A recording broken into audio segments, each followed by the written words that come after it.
Hey there, kids. It's me, Oni the Unicorn. And I'm here to tell you that f***ing your dreams ain't cheap. In fact, it costs a ton of cash to do. So that's why me and the Oh No Radio Show need your help. Just go to the website displayed below and hit us up with some cash, yo. $1, $5, $1 million if you have it to spare. Any amount is appreciated. Well, I gotta go because these dreams ain't gonna fuck themselves. See ya!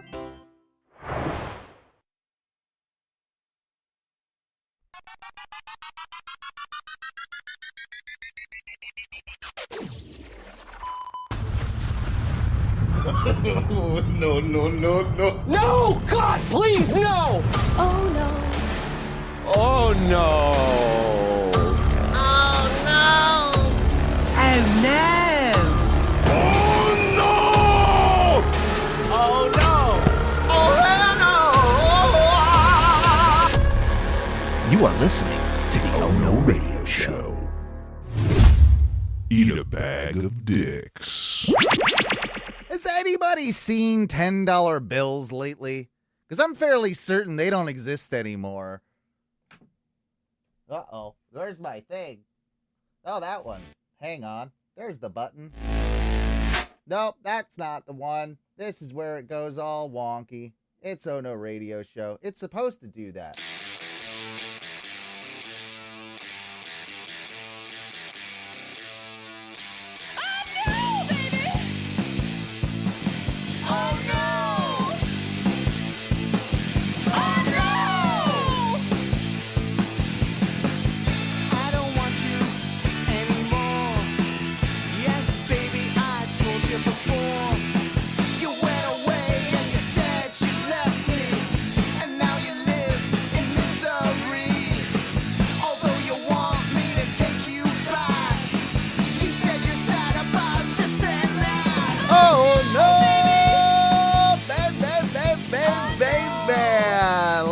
Gentlemen, welcome to another edition of the Oh No Radio Show. My name is Owen. I am the captain of the shit ship, and along with me tonight, well, I don't really even know how to say this. There's no time. There's no Mike B right now. So I guess we're just gonna move forward because we have Orlando's own from TOTS with Ross. The Orlando talk show, right? That's yeah. Yeah, you might have heard him on Tom and Dan in all variants, fashions, and forms. Ladies and gentlemen, the one and only Ross McCoy is here. Ross, welcome to the studio, sir. What if I just didn't say anything and made you just go all by yourself? Just the whole talking time? to me, stone-faced, just nothing. I give you nothing. You would be surprised. My wife would tell you I could probably do it. Interesting. That's why comedy's hard for me. I'm not a one-man band. Like, I can talk to somebody and I can like keep a conversation going, but like just yapping, I get bored of my own voice like real easy. Oh yeah, no, I don't. I'll talk. I can talk to myself all day long. That's dude, my wife is probably talking to me right now. That's like I know the impulse, but it's not me. So how you been, buddy? It's been a long time since we've seen you over here. Awesome, dude. Just awesome. I can assure you, because I'm now in a point in my life where I go to the Hard Rock Casino in Tampa. Yes. 3-4 times a week. They deal in $100 bills. They deal in $20 bills. They deal in $5 bills. They deal in $1 bills. There's not a tenner to be found, Owen. This is it. I am not crazy. There's not right? I noticed, it was a thing I noticed a couple months ago. I was like, you know, if you got a $50 coupon, you go to the machine, you cash it in, they give you 2 10 or they give you 2 20s and 2 5s. Yeah. And at some point I was like, where are all the fucking 10s going? It's happened to me for a while there. I do this thing with my water. I have these water jugs and I fill them up at the Primo station. Well, the old Primo station I used to use was constantly broken. The credit card was constantly broken on it, right? So I used to go and basically go to the either the gas station. I had to get cash somewhere, and I would often ask to break the 20 or whatever it was, and always 4 5s, never 2 10s. I can't. What is it? Hamilton on there? I think so. Yeah, I thought you would know this. We got Washington. We got Lincoln. Yeah, it sounds like Hamilton, and then Jackson. And I forget the 50. Grant? Grant, and then you got, of course, the only non-president that makes Penny Frank at the 100. Yeah. That's right. So yeah, I do not think that they must have been taking them out of circulation, right? Or they're just like rare for some reason. I don't know, but yeah, the 10s are definitely missing from our society at this point. It's a weird one. So talk to me about, all right, since the last time we saw you, you do now have a gambling addiction, I believe. I mean, I got an addiction to eating and drinking and sleeping too. You know, it's just a part of my life now. It's something I need to do to have a normal existence. Yeah, an addiction, if you want to call it that. Whatever. Yeah. So what? Like, how many days a week is this? So, well, I'll take you through the whole progression of it, okay? Because it was about a year ago. Christ, has it only been a year? Yeah, it was about a year ago this time. 10 years ago, I started working with Craig LaFleur at Pirate Spot Fireworks. Yeah. I became a fireworks donkey at the lowest level. I would say fireworks savant. Well, I slowly worked my way up, Owen. I was not worth a shit at the beginning. I'll freely admit that. I was like completely unknowledgeable. Stalker. A glorified stalker at that. I had very little use at the very beginning, but now a decade later, I'm good at fireworks. We also added the vintage clothing line, and I want to talk more about this too. I'm pretty decent at that too. So last year about this time, Craig got together, me, my wife, him, his wife, his partner, and his wife, and we all went to Pittsburgh, Kansas. Because that's a place. It is, actually. It is. Ironically made by people fleeing Pittsburgh, Pennsylvania. We went to Pittsburgh, Kansas, where there is a giant fireworks depot, and this fireworks company bought a derelict dog track. And once a year, this sounds like a made up story, but I swear to God, it's true. Pittsburgh, Kansas. I want this to be a movie now, by the way. On the main drag coming into Pittsburgh, Kansas, there's a derelict dog track that the fireworks company bought, and now once a year they bring people from all over the Southeast together for a big demo. And there's like one manufacturer that does Friday night, and then there's another manufacturer that does Saturday night. They both have all their new stuff in a coordinated show, synced to music. Both shows last year featured Lee Greenwood's Proud to Be an American in a very prominent role. Okay. Just to give you an idea of the kind of crowd we're talking about. And so we went and did the fireworks demo and rated all the fireworks and made our purchases for the upcoming 4th of July. And while we were doing that, we stayed at the Kansas Crossing Casino, which normally I'm suspicious of places with 3 hard K sounds at the beginning of words. Yeah. But the Kansas Crossing Casino, a lovely place. It's a casino basically maybe twice as large as the square footage of your house. It's a tiny little casino in the ass end of nowhere. It's like 5 miles to the Walmart from this casino. And we played a little bit of slots then. I discovered Ultimate Texas Hold'em at this place, but I still didn't have the bug yet until 4th of July, because I'm a very low rank gambler, Owen. I can't afford to gamble much. That's always been my problem. Yeah, it's I'm always out in the first 5 minutes, and then I'm like, well, now what do I do? So I kind of at the end of this trip, I got into this game called Ultimate Texas Hold'em, which is like a version of poker where you only play against the house. Basically, you're not playing against your fellow poker players.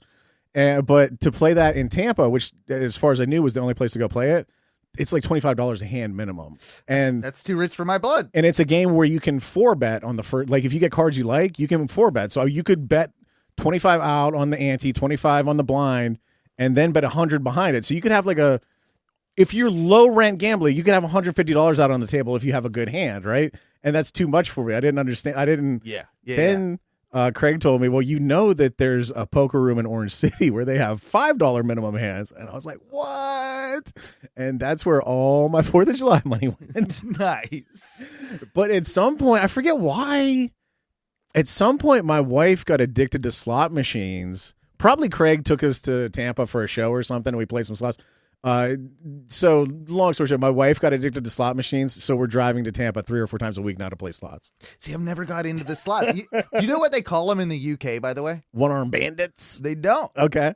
Fruit machines. Oh, yeah. Yeah, always fruit machines. My dad will talk about the fruit machines, how they're in the airports and da-da-da-da-da. Because the real show banana and oranges and cherries and stuff. Yeah, and it is weird. I wanted to talk to you about this because there's obviously me being a Brit, originally from the UK. Mm-hmm. They have a much different relationship with gambling than we do over here. It is I think it's been around and been legal for so much longer, kind of like alcohol. They have a different relationship with alcohol, probably some would say a lot worse. But sports betting has been in society for years and years and years. Peaky Blinders. Yeah, absolutely. And legally. And like, I remember as a kid, we used to have, like when you're on, we call them service stations. Same thing here. Sure. But like in the middle of the turnpike, you've got, like, if you're going down to Miami, you've got those ones. They're not gas stations. They're not rest stops. They're kind of a combination of the two, but they're service stations. And they're kind of like state sponsored because they're in the middle of the highway. You would think so. Yeah. You would think so. Yeah. But then they'll have McDonald's in them or whatever you've got, right? But in those, I remember as a little kid, like, why is there gambling? Like, there's little casinos in all of them. Really? Like, what kind of gambling are we talking? Like a lot of the games you'd see in, like, bars, like all the pubs at least have one fruit machine, right? Like, gotcha. Like some electronic, like, games. But then you do have, like, a traditional, like, one-arm bandits, and you've got, like, so, no manned card games or anything, but little tiny, some machine-based games, like coin-operated gambling. 100%. Okay. And I always thought it was an arcade as a kid, and I wanted to go play in it. Right. And obviously, like, and they always did. They had a little section off to the side with, like, Pac-Man, claw machine or something for the kids. Right. Yeah. And there was always the line, like, you can't go over this until you're 18, or I think it's 18. It might be 6. I think it's 18. But yeah, like, it always fascinated me, and it always cracked me up too. Like in later years, thinking about it, how much of a derelict do you need to be that I'm on a road trip and I need to stop to get my fix? Like, how much money are those places even making? Listen, I was talking to my wife the other day, and there's a thing we like to play called bubble craps. You know about craps, right? Yeah. Dice on a table. I've seen the bubble craps in Vegas. And if you're a listener, you don't know, it's like if you imagine Pop-O-Matic Trouble with the Pop-O-Matic Bubble. Yeah. It's that you can gamble on. And that's one of my top favorite things to do. And I just said to my wife the other day, if we could put one of these in our living room, I would. I'd wake up, throw a toaster pastry in the fucking toaster oven, go into the fucking living room, put $5 in the bubble craps, and go to town, dude. No, I love it. I love it. Let me ask you this then, because this is something different that's happened, I want to say, even in the last year or so. I don't have cable anymore, so my ads are different. A lot of people are the same. But I've been noticing a ton of, obviously we knew about the Kalshis, where you can bet kind of on anything now. See, that's new to me. Yeah, that's a weird world that I haven't even explored. Yeah. But up until very recently, I don't think this existed. Now there's tons of apps and slot machine apps on the phone. Absolutely. Like, there's something Buffalo, I want to say. There's quite a few of them, and I see ads for them all the time. And it's not necessarily that I'm surprised that these exist, but I'm surprised that there's no regulation on the advertising for them or anything. Wild West, dude. Isn't it? Yeah. And so there's, and I don't do this a lot because, first of all, I like the in-person gambling much more. I was gonna ask, it's more visceral, and it gets more of the juices flowing. And the other side is, like, on your phone, it's too easy. Like, it's just too easy to, like, I need that 2-hour drive to the casino and the separation from me and them, because I would just do it all the time. I kind of when I was like getting really addicted to, as you put it, addicted to gambling this summer, I got the Hard Rock, like, sportsbook app. And at first it was good. Like, I was making informed decisions, I was winning, and it got to the point where, like, I would make for example, I'd make a WNBA bet and I'd win $50 on it, on like a $2 bet or whatever, because I'd done a little bit of research, and then that $50 would come in, and I would immediately bet it on, like, Eastern European ping pong and, like, whatever they had up. Right. just to have some action floating out there, and it got to be too much. But so online slots wise, as far as I can tell, because again, I don't dabble with it too much, there's two types. There's what they call social coin casinos, okay, which is basically like, I don't know, you're playing with V-Bucks or whatever. And I think you can. But it's tied to real No, money. V-Bucks are bought with real money. Okay, yeah. You buy your social coins with real money, and then I think, like, say you hit a slot win and you get like 1 million social coins or whatever they call them.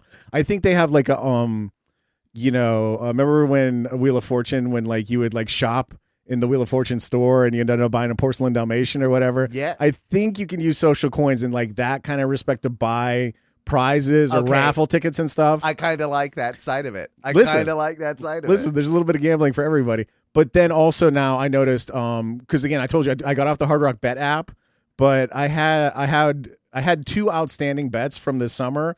At some point in July, before I stopped betting on the Hard Rock Bet app, I placed a wager on the American Baseball Classic, which just wrapped up in Miami, Florida a couple weeks ago.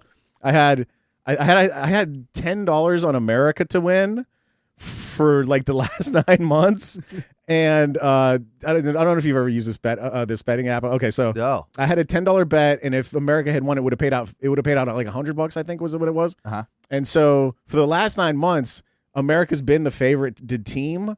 So the app has been offering me $40 to relinquish my bet. Really? They've been trying to buy me out on my bet. I didn't know that was a thing. And the percentage kept getting higher and higher. They got to where it was like, Do actual casinos do that? I don't think so, but maybe. Well, the Hard Rock Bet app is an actual Right. It's but an actual casino. But in person, like I guess it would be hard to do because the time frame is not the same. Correct. And yeah, I guess in a regular casino you probably wouldn't have like a 9-month. Yeah, like long the bet. average person. Yes. This was just that I was like in the what's hot, and I bet on something that was going to happen in the far fucking future. So they were offering to buy me out for the longest time, but I consider that a sign of weakness. Oh, That's they've run the numbers, and this is they how know they're gonna lose on this. this is how sure. So I didn't take the buyout, and fucking Venezuela took Venezuela out of nowhere, beat the shit out of the U.S. to lose that money for me. And then I have one outstanding bet in the Hard Rock Bet sports bet app, where sometime last year, I made a bet on John Rahm to win the PGA Championship this year. Who's that? I don't fucking know. I put $10 on it 10 months ago, and if he win, I think it's next month. I think it's May 19th. If he wins the PGA Championship, I'll win like $500. Hell yeah! Okay, that is fun because you can get behind it, and then will it actually make you watch the PGA Championship? No, I didn't watch the World Baseball Classic at all. I just checked in on the web afterwards. But anyway, so that's why I check into the app every once in a while just to see if they're offering me a buyout, try to smell if there's blood in the water. But now, just since then, at some point, they added slots to that app. Yeah, okay. And it's for money. Because I put $10 in just to see how it worked. And I blew through $10 playing slots in no time, Owen. In no time. Dude, at 10-cent denoms, I blew through $10 in 5 fucking minutes. It was amazing. Ladies and gentlemen, joining us in the conversation, ladies and gentlemen, Fat Mikey B is here. Dude, I thought it was Bobby Hill. What's up, Mike? Jesus Christ, I didn't need it from both sides. Fuck. Not only did your fat slow you down getting here on time? Oh, you had time to stop for your sugar, I see. Well, I mean, you want me to fall asleep in the middle of the show? Some of us have to work 12 hours a day. Hey, I've been working a lot this week. Thank you very much. He needed a little bit of podcast fuel. He needed some Sour Patch Kids Fruits Mix. Yeah, bro. Yeah. And he's eating healthy. It's Fruits Mix Sour Patch Kids, dude. It's pretty much fruit. They're shaped like peaches and watermelons and grapes and such. Oh, my. So we were just talking gambling, Mike, obviously. I believe you had a question for Ross regarding gambling while we're on the topic. Yeah. Ross. Yes, sir. I know that you become a pretty much full-time gambler now. Yeah, no one called me an addict earlier, so yeah. I wasn't going to go that far, but I mean, you're pretty much everything I hear is hey, we're on our way to Hard Rock. Hey, we're out on the sea again, wagering monies. Correct. We are at the Hard Rock Casino or on the Victory Casino cruise at least 4 or 5 days a week. Yeah. Whew. Now, correct me if I'm wrong, because I've been wrong before. Okay. Your job is existent? You work a full-time, 40-hour week position, right? No, I'm a housewife. That's a job. That's a job, Mikey. This is 2026. And hold on. How old are your kids? Are all gone? I got 2 still living at home, but they are in college.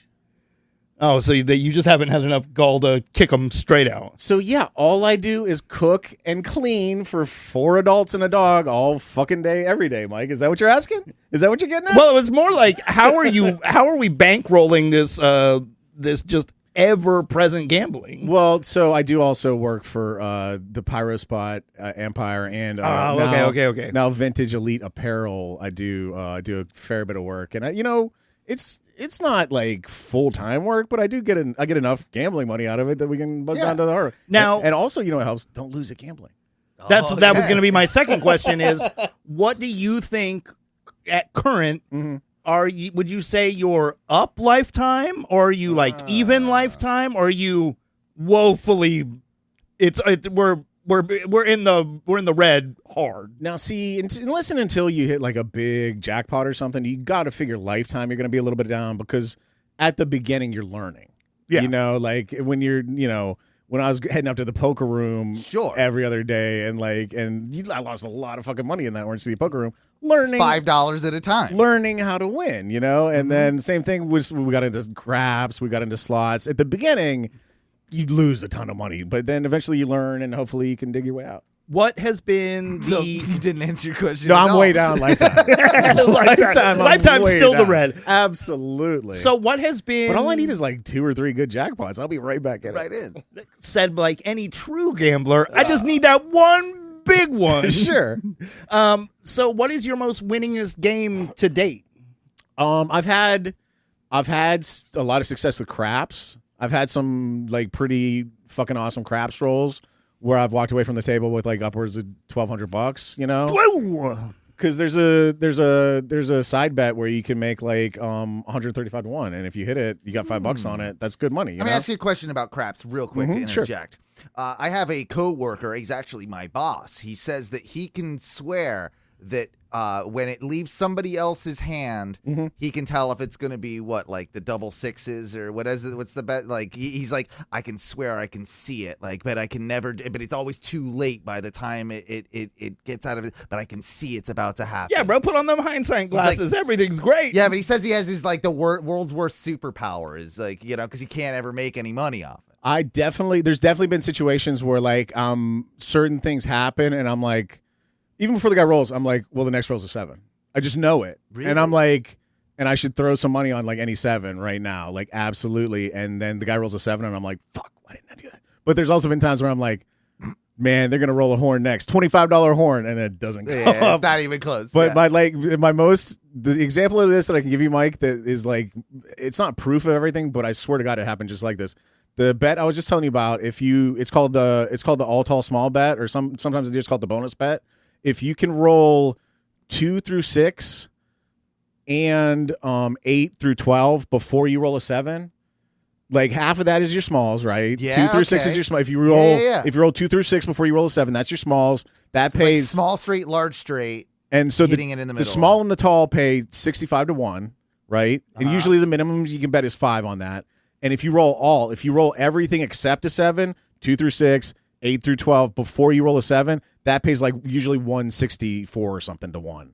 Wow. So I have been in a situation, Mike, where I get the dice, I start rolling, and I have $5 each on the all tall small bet, right? Mm-hmm. And a guy like 2 places over from me who's been like on a cell phone, he's been like turned around smoking a cigarette. He turns back around and sees that I'm like 2 numbers off of the smalls, and he's like, "Hey, I got money on that bet, right?" And the dealer's like, "You did on the last roller, sir, but when this guy started rolling, you were on the phone and you didn't make the bet or whatever." And the guy starts pitching a fit, which is the douchiest fucking thing you can do at a craps table while somebody's rolling. Like pitching a fit. Yeah, come on. It's bad energy. First, craps table's all about bad energy. vibe. A craps table is all vibe, right? It is all vibe. I also feel that that's when like a golfer's at the tee and he's about to take the golf. Shut your mouth. Shot. 100%. Like the rule at the craps table is don't fuck with the shooter. Yeah. You do whatever the shooter needs to be comfortable. Or like darts if you were about to like take, even if you don't have money up on it. Like I'll walk up to the table a lot, a guy will be rolling, and I'm just waiting to buy in. I'm quiet as a fucking mouse, dude. I'm trying not to be obtrusive, whatever. So this guy's like acting like a real asshole at the craps table, harassing the dealers, about not bothering him about placing a bet that he should have placed on his own, making a huge fuss while I'm rolling, right? And so I, at a certain point, I roll the smalls, and that bet pays off. Everybody who has money on it is going wild. He loses his shit because like I should have been in on that. Exactly. And so dick. And the more I roll, the more fucking perturbed he gets by it, and it gets to where all I need to make my tall, and thus at this point the all for basically $1,200 to me, I need an 11. And this guy's over there pitching a fucking fit, and I kind of look at him, and I made up my mind. I was like, this roll, I'm gonna roll an 11.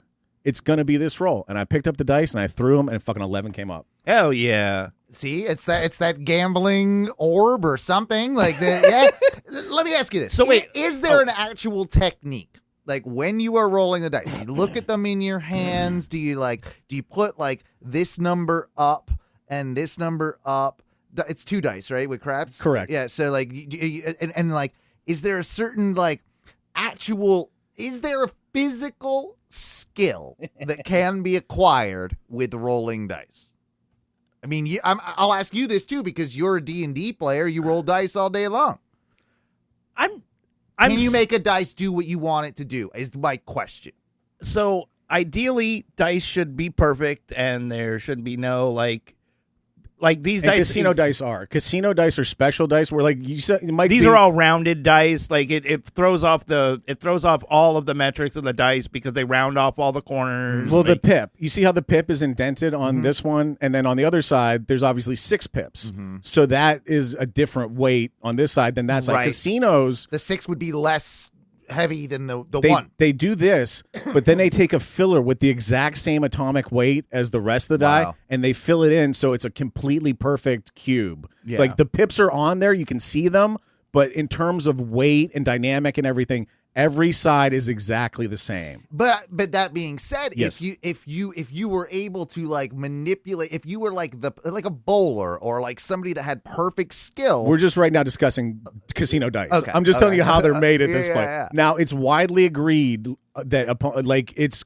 industry standard agreed that a person on a completely flat level surface can throw certain people with practice and with technique on a flat surface with no bounce back can roll what they want with dice. That's why the casinos make you hit that back wall. You have to hit the back wall. They can be, if you're like 80 years old and one of the dice doesn't make it half the time, they can be cool about it. But if they think you're trying to pull some shit, right, they will kick you off the table for not hitting that back wall. The back wall, the whole point is, the reason for the back wall is because it's widely agreed certain people on a flat table can roll a number on their own. That being said, there's still a thing called dice setting, which is like, my preferred is like I like what they call the double set, which is like 5s on top and 4s to the back, so that most everything you roll, if you can, the trick is to kind of get them together and make them stay together in the air and kind of roll the same. So if they come up the same way, you got all doubles all the way around and no 7s. The 7s are all to the outside. Okay, that makes sense. Now I didn't believe in dice setting until I thought it was bullshit. Is that legal, by the way, or is that frowned upon? Everybody has a rule against it. It's rarely enforced. Okay. Like on the casino cruise, they have it's not like card counting or no. Card counting is technically not illegal, but it gives you an edge. Yeah, and so they will kick you out for it. Yeah. But I don't think the casinos believe in dice setting at all. I think the casinos have the belief that no matter what the fuck you do to the dice, as long as you don't like materially affect them, it's a roll. It's a literal crapshoot. I think that's because like the Victor Casino Cruise, you walk on, the craps table has a whole big sign, like all these rules, and one of the bigger ones is no dice setting. And as long as you're not holding the table up, they're not going to say shit to you, basically. And so I didn't believe in it until I went to Vegas, and I was in this casino called Ellis Island, and I was rolling craps, and this old man had this weird-ass dice set where he would stack the dice on top of each other, and then he rolled his arm like a goddamn construction crane to throw them. And I swear to God, he rolled for like 45 minutes, made me $1,000, hit the all tall small almost twice. And after that, I believed in dice setting, and I do it. And so, and this was an argument on the Reddit like craps thread a couple months ago. Like, do you believe in dice setting? And the 2 frames of mind basically are, and I kind of agree with this. One was it doesn't fucking matter, just pick them up and throw them. Right. And then the other fair point. And then the other state of mind was it's like when you go to the free throw line and you take like 2 dribbles, whatever you have to do to get ready to make that throw. You know, does it make a difference that you do 2 dribbles and then shoot? Probably not. But in your head, it's the batter that like knocks his foot or with the bat or something. Whatever it's you the have to do routine. to get mentally prepared to do that action. Set the dice, crack your hands. Some people like drop them one time or bounce them against the side of the wall until they get the number they like on top or whatever.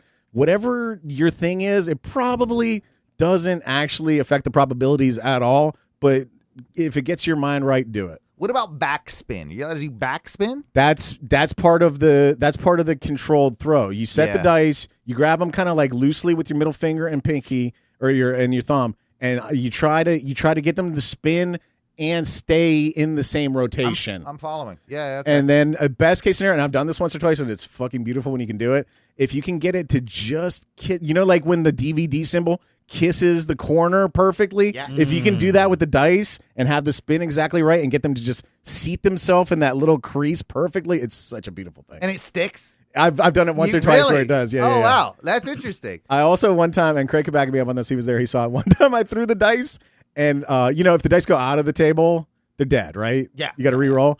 Not if, and I did this one time, you throw the dice, it kind of like weirdly rolls up the back of the table, up a dealer's arm, and then down his other arm back into the like table. Like a half pipe goes around? Yeah. He did a little bit of like a woo. Yeah. And like it a came, Harlem Globetrotter. Yeah, he's pulling a Globetrotter with the dice. And it came down, and it rolled my point, and it was a hard 8. And the pit boss was like, I'm going to let it stay because I've never seen that fucking happen before. That's awesome. So, okay, this isn't so much about gambling as it is about the people that you have to gamble with. Is this shit mobile? Could we get in my car and drive to Tampa while we do it? Let's go. I have several $100s in my pocket. Excellent. All right, Mikey's staking us. Well, I mean, since I've given up literally everything, all of my vices except for weed. That's what I was telling Owen. I gave up a lot of stuff, and now I'm into gambling. Well, that's why I'm scared, because I've literally... everything I've done, even like minutely, has been like, oh, sick. Like, I love this. I'm going to continue to do all of this stuff. And I'm going to do it to the extreme. I would say all of my addictions are, let's push that, just put floor or foot to floor as fast as we can go through every addiction. Is when you're dealing with these pit bosses, is pretty much what they say is like the end. You can't like argue with them, or is there like any pleading with a pit boss to like get your way, or they just show up and they're like, you think you get the fuck out? You think you can like sweet talk a pit boss? Is not what you me, think. Not me, because I'm a much more timid individual. But Ross is a little bit more of a swagger to himself, and can be much more confrontational than I can be. Or than I will be. I probably could be, but I don't want to be. 99% of pit bosses I've ever dealt with are great people, and they're cool. They're most of your casino employees. First of all, they don't care if you win or lose. Right. It doesn't They're really getting paid the same. Doesn't really matter to them. Yeah. In fact, they like it if you win because you're more likely to tip. And that's almost every casino I've been in. Almost Makes every sense. casino employee. They're not trying to make you lose because they know the numbers are going to do it for them. And in fact, they're happier if you win because you're more likely to tip. That being said, like Ellis Island, I ran into a pit boss that was a real asshole. Like he just everything I did was wrong. Like, don't reach past the middle when you're rolling. Young guy, old guy, like old, maybe like 10 years older than me, but like a fat kind of like greasy Guido looking asshole. that's the kind of pit boss that I want. No, that's the kind of what I envision. Hold on. Fat, greasy Guido. Ross, you do realize you right now, you look. Hit me with a takes one to no one, Mike. It's fine. I get it. I understand. Absolutely. No, I could have been looking in a mirror and arguing with my reflection, to be honest. Maybe this is your true calling. You would be a why aren't you pit boss? Yeah, why aren't you? Because I would. I'm like, if I mean, let's be honest. Who do you want as a pit boss in your casino if you own a casino? Dude. Him or me? I would be the worst pit boss. Like, Yeah. little scrawny dude coming up to you. Like, okay, now I had an altercation with a pit boss just last week where, another thing about gambling is the comps.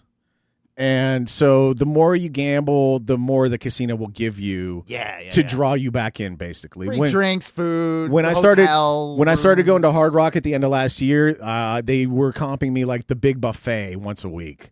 So me and my wife would buzz down on a Tuesday night, eat the buffet, and play a little bit. It's a reason to go down. So one of the comps I'm currently getting is every Monday night, I get a free entry in a Baccarat tournament. Okay. Do you guys know Baccarat at all? I know the name, but I wouldn't have an idea how to play this. I know Burt Baccarat. It's named after him. He invented it.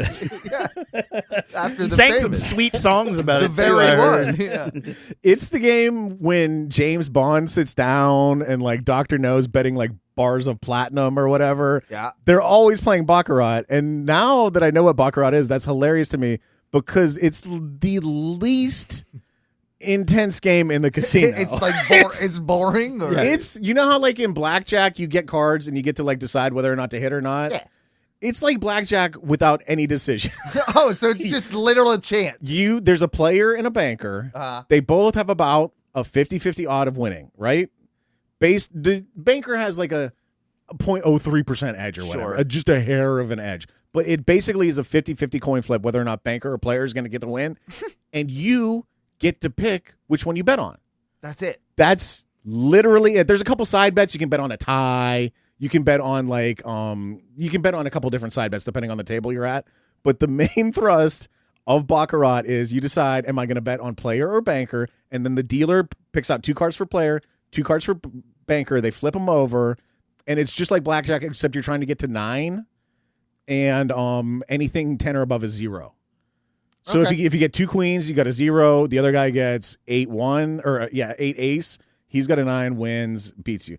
The only thing is like I think if both hands are under 5, they each get another card. There's a rule as to whether or not you get another card. You don't even get to pick. It just happens. The dealer just does it. So this is lazy black. This is just it's like lazy blackjack. I want to be disconnected. I call it blackjack for dummies. It's really you make one decision at the beginning and then you ride it out. Which is funny in James Bond. That like he's literally betting like state secrets on this game where you make no decision. Well, now hold on. You got to think. Like if you're a spy, you want to be playing the game where you're doing the least amount to deal with the game, so you can spend all your time doing your spy stuff. I guess my main thing is like always how smug he looks after he wins a hand. Because it's just like I outsmarted you. Type. No, you didn't, Bond. You retard. So now me and my wife Monday nights will buzz down to the Hard Rock, and I play in the Baccarat tournament, and it's 5 hands. They give you 50,000 in chips, and there's like. What? Play chips, Mike B. Relax. Oh, play chips. Jesus, I thought they were just like, here, Ross, here's $50,000. No. You'll lose it. It's okay. Like if you go play in a poker tournament, right? You buy in for $50, they give you 20,000 in chips. Okay, It's like that. So they give you 50,000. I also thought Ross got way, way, way richer than he was. So they give you 50,000 in play money if that helps you, Mike. And you try to in 5 hands. You see what you can make out of that 50,000 based on certain betting rules they have. Anyway, I won't bore you. A couple weeks ago, I tied for 12th place, which is in the money of this tournament, right? And so 12th place is $1,000. Me and 2 other guys split $1,000 in what they call promotional money. Okay, and Disney dollars. Well, basically, they were very kind, and it should have been like 333.3 or whatever. They rounded it up to 350 each. And they gave me 2 $100 gambling coupons and a $150 gambling coupon. And so it's not divisible. I can't take it to the craps table and be like, give me $100 in chips. I'm going to play craps like I usually would. It's good for each coupon. Oh. Each coupon is good for one bet. One bet, and you can play baccarat, you can play blackjack, you can play roulette, or you can play craps.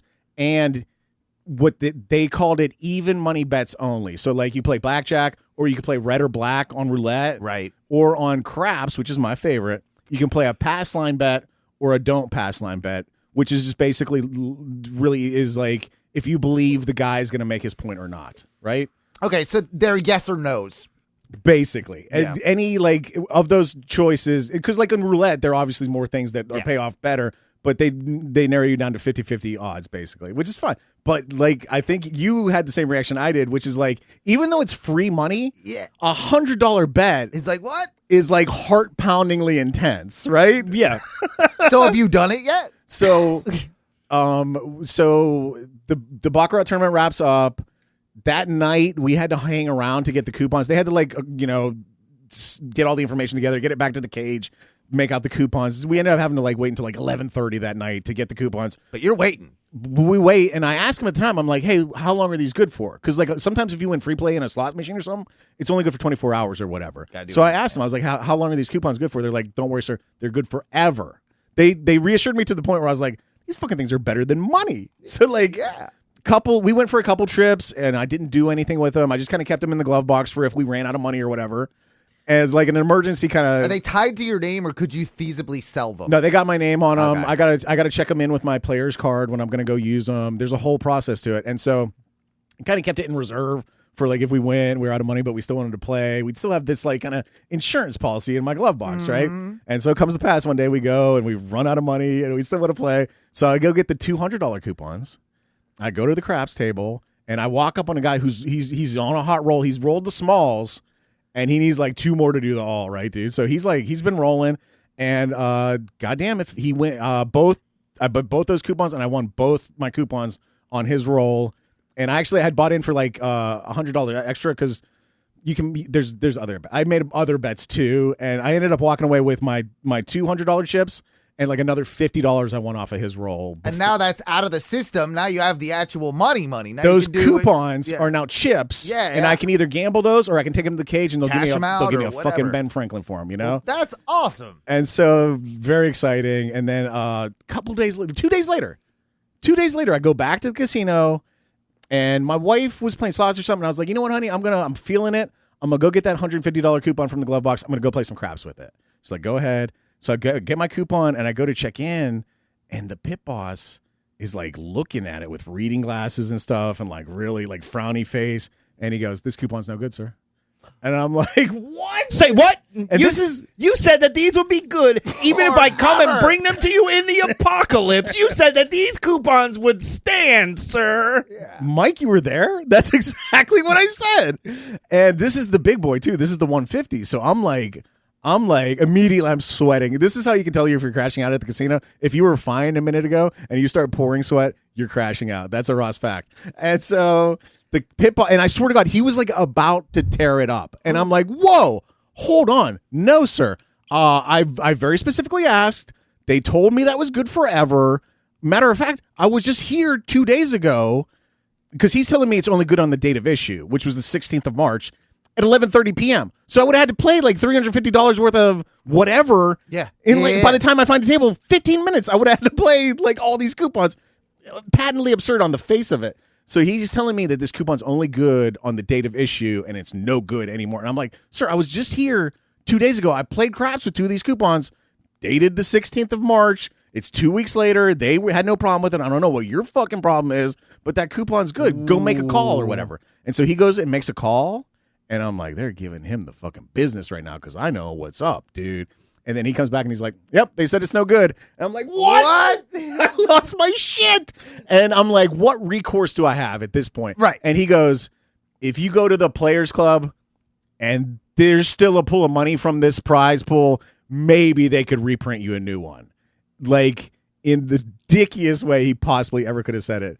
And but then that's what they did. I went to the Players Club and they were very nice. And they just printed me a new coupon, and I went back to that table, and I made a fucking pass line bet, and the dude rolled 11, and I walked away with my $150. Good for you. That's awesome. It does seem though as if these casinos are basically they basically can stand you down and go what are you going to do?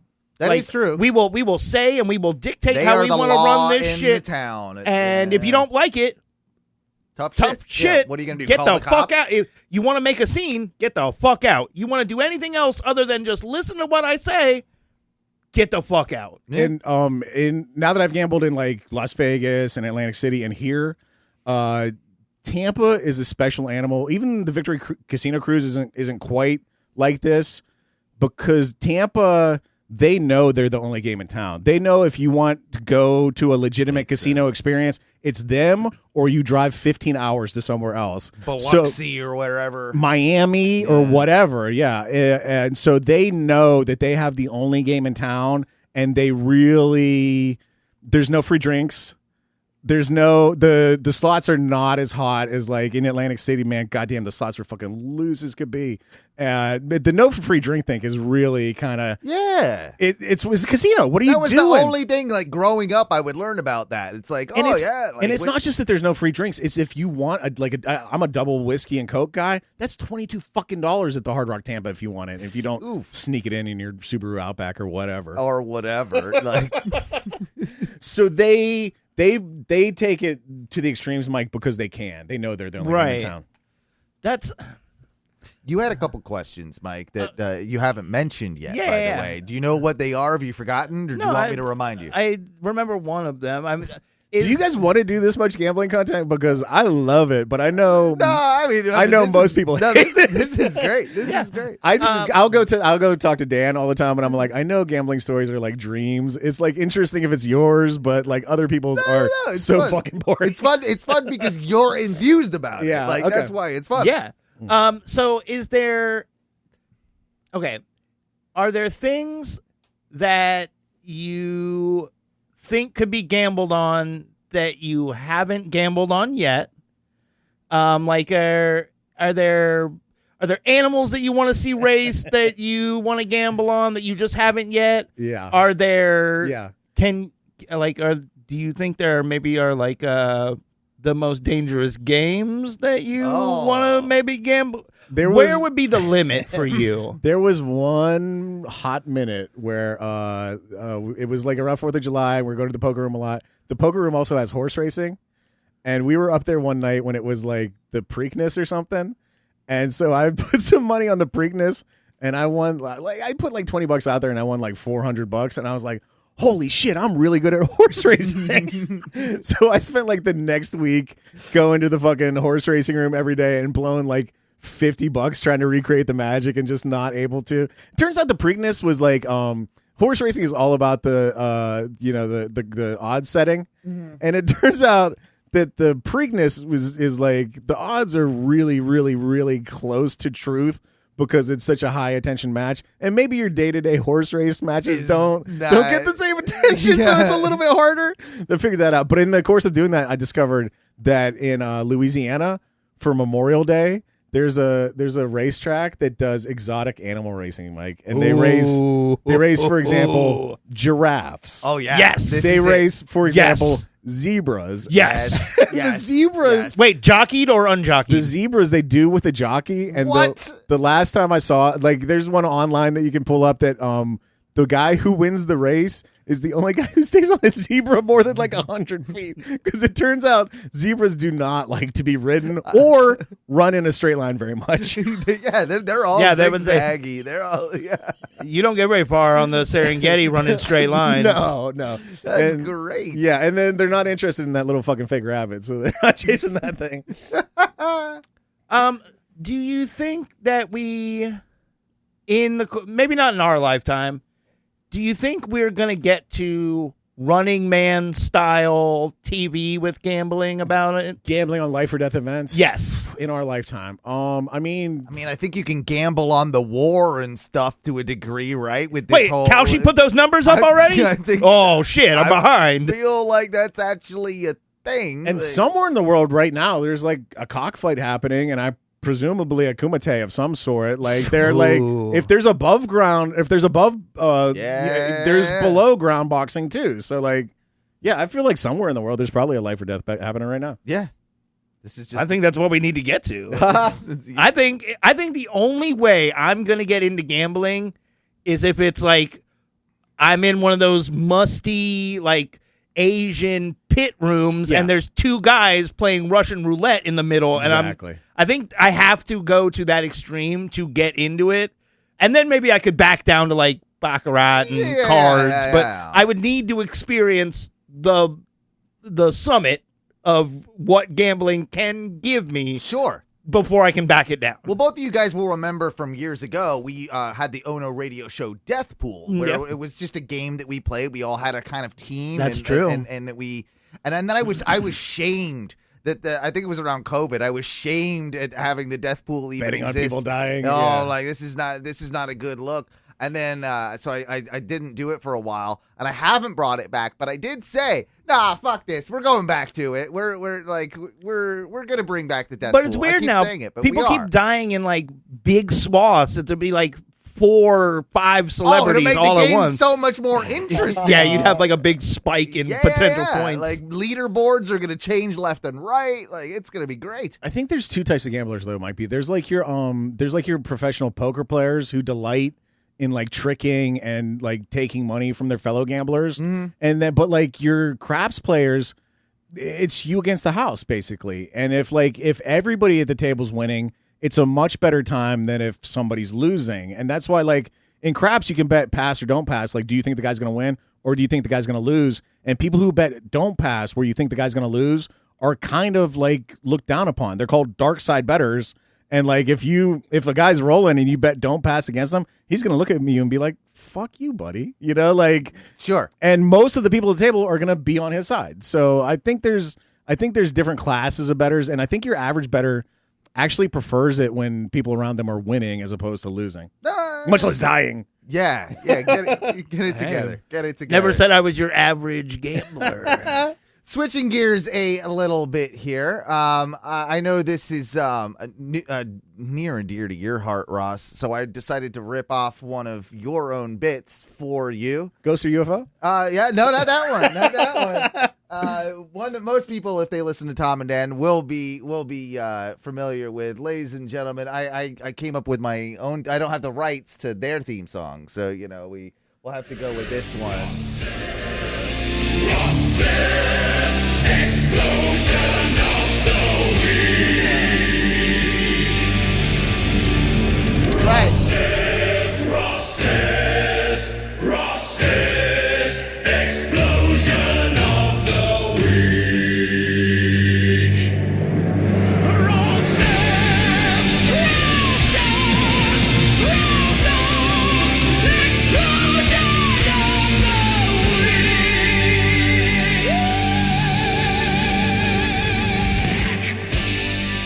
week. So yeah, it's Ross's explosion of the week. We actually had a sponsor for that one for a minute, but then I think they didn't like that I was saying it came with a no explosion guarantee. Because they're not going to make anything blow up, but they don't like it out there that maybe it's possible. Maybe it's like, maybe. We don't want it to happen. But by the way, I make all these things because of the AI and everything. So this is the without the AI, this is what it sounds like.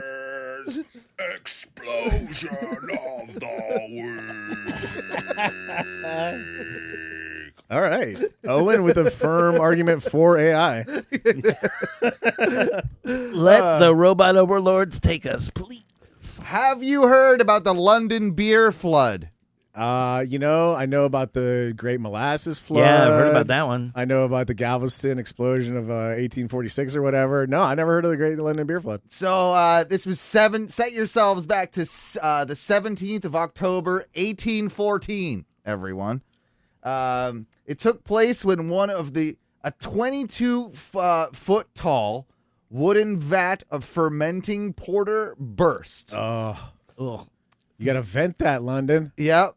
The escaping liquid dislodged the valve of another vessel and destroyed several large barrels. Between 128,000 and 323,000 imperial gallons of beer were released in total. The resulting wave of porter destroyed the back wall of the brewery and swept into an area of slum dwellings known as St. Giles Rookery. 8 people were killed, 5 of them mourners at the wake being held by an Irish family for a 2-year-old boy. Bro, they thought this was this little boy's wish.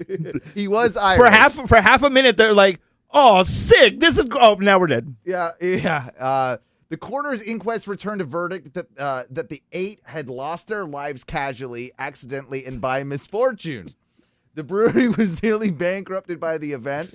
Nearly, it avoided collapse after a rebate from HM Excise on the lost beer, so they basically got their insurance money back. And I heard that Irish Way could have gotten away, but they kept running back into the beer.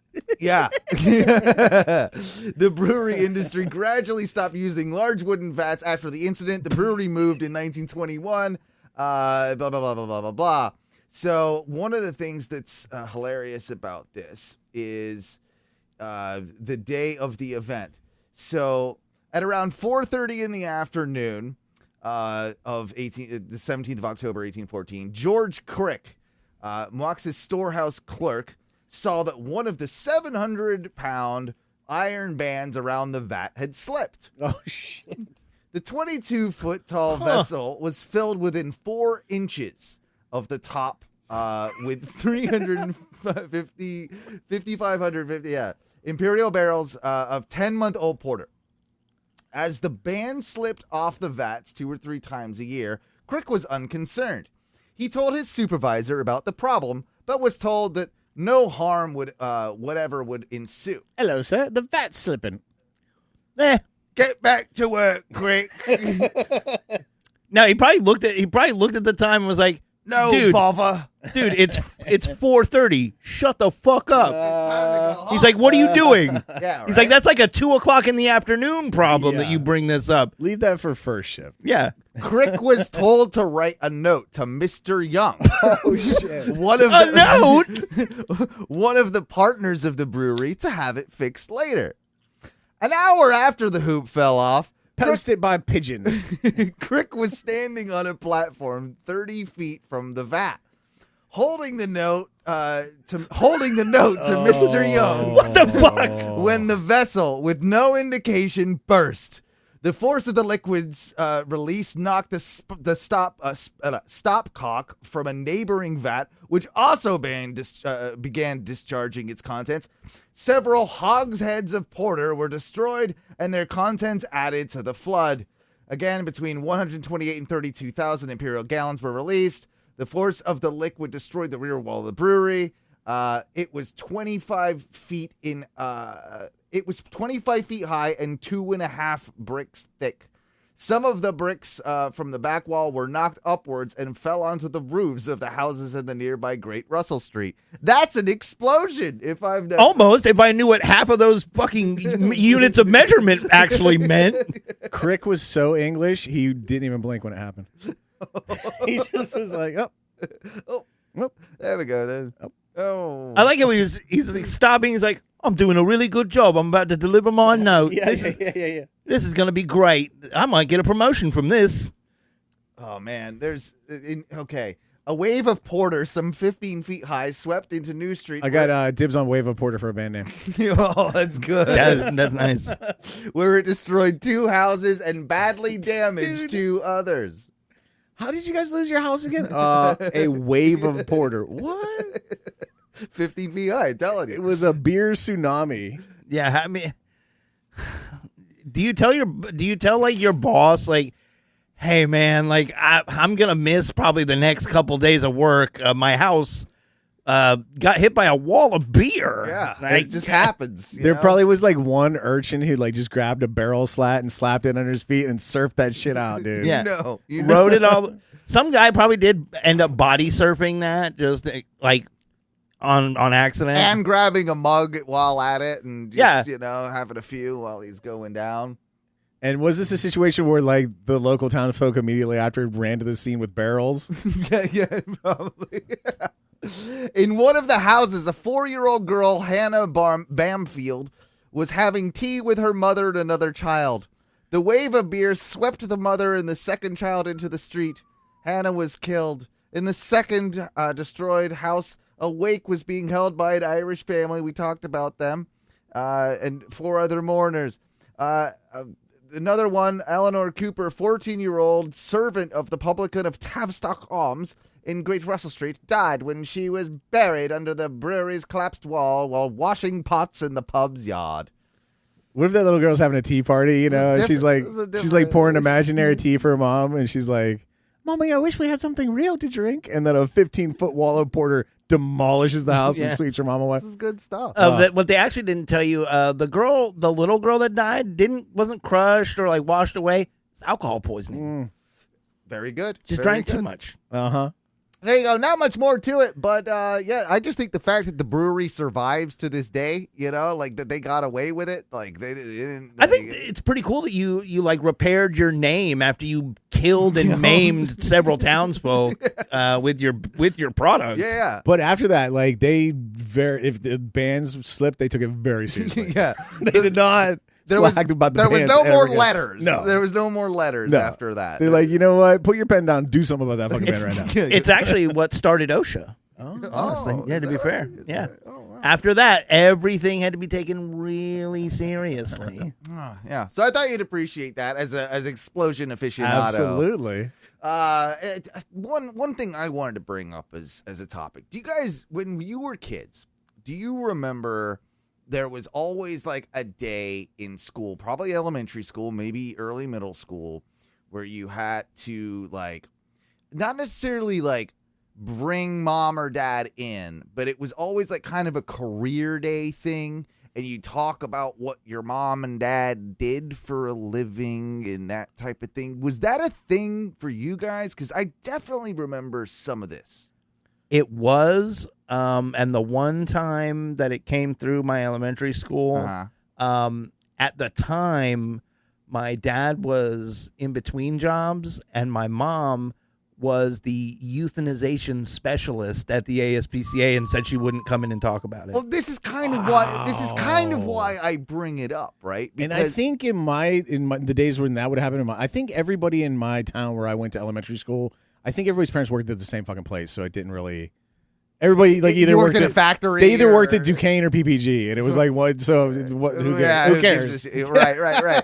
And it was always weird for me because my dad was like a real estate guy, right? He's a businessman, like, and so it was always just like it was boring. It was cool when you had like the one kid in class. It's like, oh, my dad's a fireman, or like something like. My dad's a stunt driver for movies. Right. Oh shit! But I don't think I would be very surprised if they even do that this day and age, right? Like, because it's like, okay, well, what if you're poor and your parents don't have jobs, right? My dad trades crypto. Well, then not to be unkind, but like, what would your kids There's say? A lot of what that. would your kids say about you if they were growing up like stand-up comic? That's Stand-up comic. probably what they would say if they had to like at a point of a knife or whatever. Yeah. To which I would say, just tell them I'm homeless, kids. It's way better. Yeah, make more money probably. Yeah. My daddy makes pizza. It's honest work at least. But let's be real. Like I definitely don't think that exists anymore. That must be something that's gone by the wayside. I'm not saying it's for the worst. I'm just like, it was one of those things that you think about. It's like, yeah, I mean, I don't necessarily see it as being insensitive by having it like be a thing. You get what I mean? Like, I also think it probably was a function of like maybe back in the day teachers had more leeway of what to do, and now like, dude, you're teaching to a test. Yep. And like you barely have enough time to teach all that shit that they need to know for the test. I think we came out of the tail end of that. Yeah. Like, you're maybe a couple years older than me and Mike, but not that much. Like, we definitely still had like show and tell. Sure. We definitely still had that. And I don't think my kids ever had show and tell. Like that never was part of. Is that gone now? I don't, not that I can ever think of really, no. Plus, it's going to be a little odd when you have to be like, my mom's in the top 4% of earners on OnlyFans. That is probably a thing that would happen. So's the teacher probably, right? So's probably the teacher's like, yeah. Yeah, I know. I've seen the metrics. Yeah, she's right up there. Yeah, she's right above me. God damn it. And then I also thought, what would happen if like back in the day, like say you're in the 1950s, 60s when this is like prevalent going on, like what would happen if like you actually did have like a dad that was in like the CIA or like a Secret Service or something? I mean, I'm sure they would just tell the lie, but like he's probably like, I'm a baker. I keep odd hours. But where's your bakery then? Like what? Yeah. Well, why do you have that house? Well, it's a successful bakery. Very successful bakery. Well, where is it? Oh man, I've made too many lies. They'd have a cover story, and they just come in with I'm an insurance salesman or whatever. You know? Yeah, they'd make it probably make it as boring as possible. Something involves a lot of travel and is super boring. Yeah, Sure. Yeah. That's I sell carpet samples, door to door. Because you're like into the comedic scene, and not this necessarily like applies, but sort of applies to both things we were just talking about. Is April Fool's dead as a thing?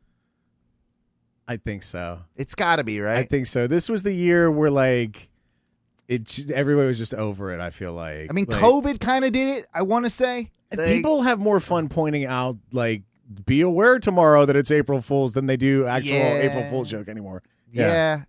And plus, I think you have to have kind of like a captive audience to achieve a lot of. I mean, there's just so much going on. Like, but you basically like it has to be done at work now, or like. I don't know if you and I could April Fool's. I would to have each to be other. really cruel, I think, for it to work. Those are the best ones. Those are the best ones. Like, but you don't see the really cruel ones anymore. They're always too like cheeky and playful. Now, if a company tries to do one, there's a 50-50 shot people just get pissed off and are like boycott the company. Yeah, because you tried to have a little fun. You know? Yeah. Like Wendy's and stuff. You're like a lot of companies used to do that type of thing, right? Sure. Like no, you don't see that anymore. Also, I think like with the advent or invention of AI, like and everyone's so on whole, guard. Well, and the whole fake news thing and all that, like everything, and like the Onion and all this, right? Like, I think it's just like people are just like tired of that. Like we've had too much of that. Well, everyone's shit also developed like a super high level sense of like.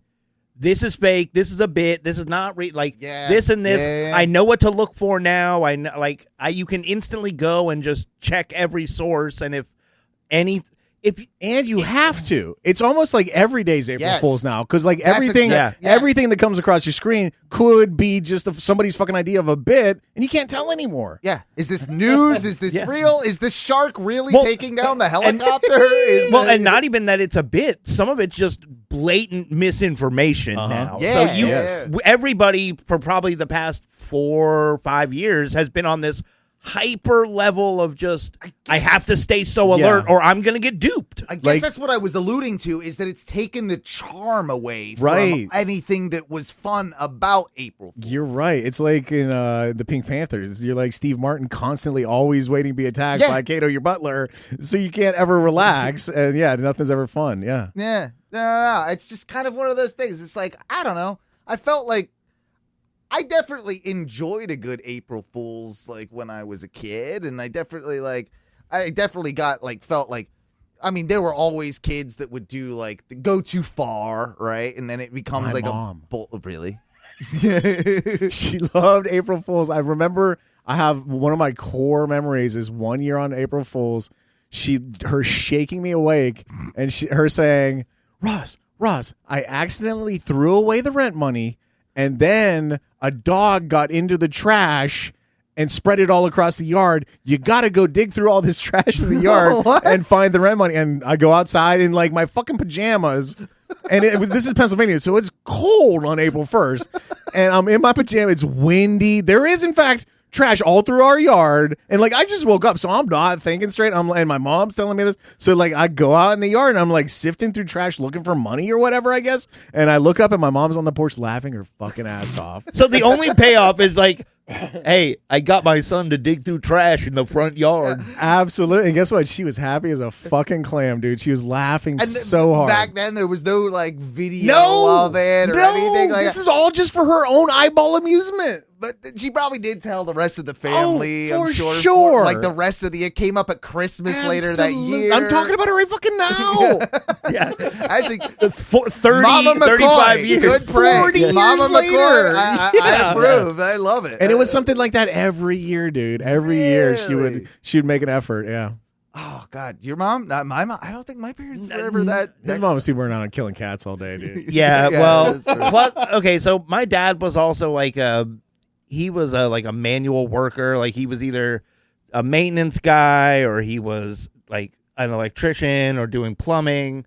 So like jokes were not his strong suit. Right. And like if you tried to like get one over on him, it was just a like. Yeah. He just kind of look at you. Yeah, it was like. Yeah. That's my dad. I do fucking everything for you, and this is what you're fucking doing to me. Yeah. Like, what the fuck is? He'd just be upset. And my dad had a great sense of humor, but it was a dark, dry sense of humor. It wasn't the surreal, like, kind of, sense of humor that I have, for sure. My dad was more the type where, like, if I was in my room listening to rap music, he would come to the door and turn his hat sideways and give me a couple, like, yo, yo, yo, yo, yo. Why don't you fucking clean the house? And that was his idea of, like, I fucking got him. That's funny as there hell. we go. Yeah, that's actually pretty I'm awesome. rating that 10 out of 10, dude. Yeah. But if you came back and, like, tried to do that to him, like, you tried to get him, no. No, not happening. It was like, my house, I can make all the jokes I want because I pay for everything. You not so much. I've talked about this before. The closest thing I've come to these are my college pranks that I used to do. Like, we had a bit of a prank war going on with like some neighbors. We had back in college, and we all were in each other's apartments all the time, drinking and smoking, whatever. I did my favorite ever was when I got my buddy Alex. I was I was over at his house, and this was all pre-planned. I don't know where I came up with this idea. But I unscrewed I snuck in a chicken bouillon cube in my pocket, and I unscrewed. I've heard about. Yeah, this. yeah. I unscrewed his shower head, and I put the chicken bouillon cube in his shower. And I was at the point like we were hanging out like every day at this point, so I screwed it back on. And he came to me. He's like, "Dude, has your water been weird lately?" He's like. It's like it smells chickeny. Feels like I've been taking showers in chicken noodle soup out here for like 4 days. He's like, I remember sitting on the porch with him, and he's sniffing his arm, and he's like, it just smells like cheese. See, so in college we had this thing because we were all pretty much hanging out pretty much every day after we get out of class. We played a lot of Warhammer, so it was like a lot of meeting at the same. Oh yeah, it was a lot of meeting at the same places. So we started pissing on people's door handles. Oh, as you do, like on your car door handle. Quality comedy. So you start with almost as good as a bouillon cube. You start with just pissing on the driver's side door handle, and then when they get there, they're like, "Oh shit, I grabbed pee." So the next week, now we're pissing on. Now we're doing like a fake out where now we're pissing on the passenger side handle because everybody's now going to go in through the passenger one. Yeah. And then it just... Why don't you just piss on both handles? I mean, problem solved. There's week 3. Oh, okay. Week 3, you're just pissing on every handle. and so week 5, you're dropping from the sky in like a Tom Cruise rig and pissing on people from above. Well, what it ended up being, it just started being malicious where we're like, we were doing damage to people's cars at some Suddenly point. you're pissing into super soakers and just like spraying people with piss, pressurized piss. No, a lot of it just turned into like we got to poo handle levels. Oh no! And then it's like no. People just were like, "I'm not fucking coming over. I'm not hanging out anymore." Absolutely. Yeah, we're done with this. Yeah, like, no, thank you. Then you're like jizz handling, and it's just like, come on, man. There was always that kid that went that step too far with everything. Absolutely. I had the kid in my neighborhood that we just stopped hanging out with, and it was right when I started driving, and I was playing kind of like trying to play in bands and stuff. So I think he played bass, and like we went by a couple of us a couple times, but he thought it was just hilarious that when we weren't looking, he'd take his cat's like litter and like basically take it and like dump it in your like air intake of your car. Like at the so you got like he thought because then you get the litter and shit, and then for like how do you get that out? Like like how do you even? There's a 4-day bouillon cube, and then there's ruining a car forever. Yeah, pretty much. Yeah. That car was never ever the same. We had a similar car ruining what we thought was like a fun prank where Ross, you'll be familiar with these. It's the smoke bombs that they have at like 4th of July or like New Year's. The black cats. But it's like the stick. It's like the long, boys. It's like a big giant smoke bomb. Well, we thought like we're going to smoke out this kid's car. And like it'll be hilarious because he'll come out to it. We'll do it like right before he's supposed to come out to his car, and he'll come out to his car, and his whole car is just completely full of smoke. It'll be hilarious. What it did was it burned like a hole in his fucking like in the back seat of his car. Yeah, they produce like a torch-like flare. Yeah, and his Civic never smelled right after that. Right, No, it was. won't. And it was just awful. Yeah, none of that stuff is for indoor use at all. At all. Yeah, his dad got very, very upset with us about that one. Now, if we're talking about angry dads, one time I ordered out of the back of a comic book what they called cigarette loads. Oh. Which is like, it looks like it's like a skinny, it's like if you took a pencil lead and broke it off like a half inch up the pencil, right? It's got a little point and then like a little cylinder column coming off that. And what you do is, you stuff that into the end of your dad's Marlboro Red, and then you cover it up with like a little pinch of tobacco so you can't see it. I thought these were a cartoon myth. No, they're fucking real. They're called cigarette loads. You can buy them on Amazon right now. It's like a little torpedo you put in a Marlboro Red, and then your dad smokes like an eighth of an inch off of it, and then it blows up in his face, and then your dad, a genuinely non-violent man, tells you if you ever do that again, he will knock your fucking teeth out. Yeah. See, that's very similar to how my dad would have treated any prank done to him. He's like, I'm glad you think that's funny. I will literally beat the shit out of you next time. Yeah. Right. But in this case, when you see what happens when a fucking explosion happens in your cigarette and you probably just inhaled like half of it, fully justified. I mean, granted, cigarettes not great for you. I smoke them. Right. But I'm sure that thing's probably... A mail-order explosion load, probably a little bit more cancery than your average Marlboro. This has been fun. Do you guys want to do some clips? Is it time to bring them forth? I think it might be time Then to my bring other favorite forth basic the prank is hiding behind a door and jumping out and going boo. It's so fun. Oh, it's always good. Clips. I almost killed my grandma with that. With a screen mask. You know you want 'em, baby. You know we got 'em, baby. clips. You know we got 'em, baby. Clips. Yeah, clips is the time of the show. We take a look at all the random stuff we find on the internet.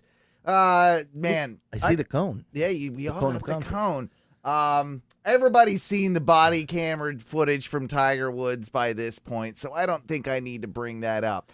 First one I'll go to, though, today is, hey, maybe this is reminiscent of that casino you went to in, where was that? Kansas City? Kansas City. Yeah. Yeah. Maybe it was reminiscent of that. Actually, this is a clip from Spain.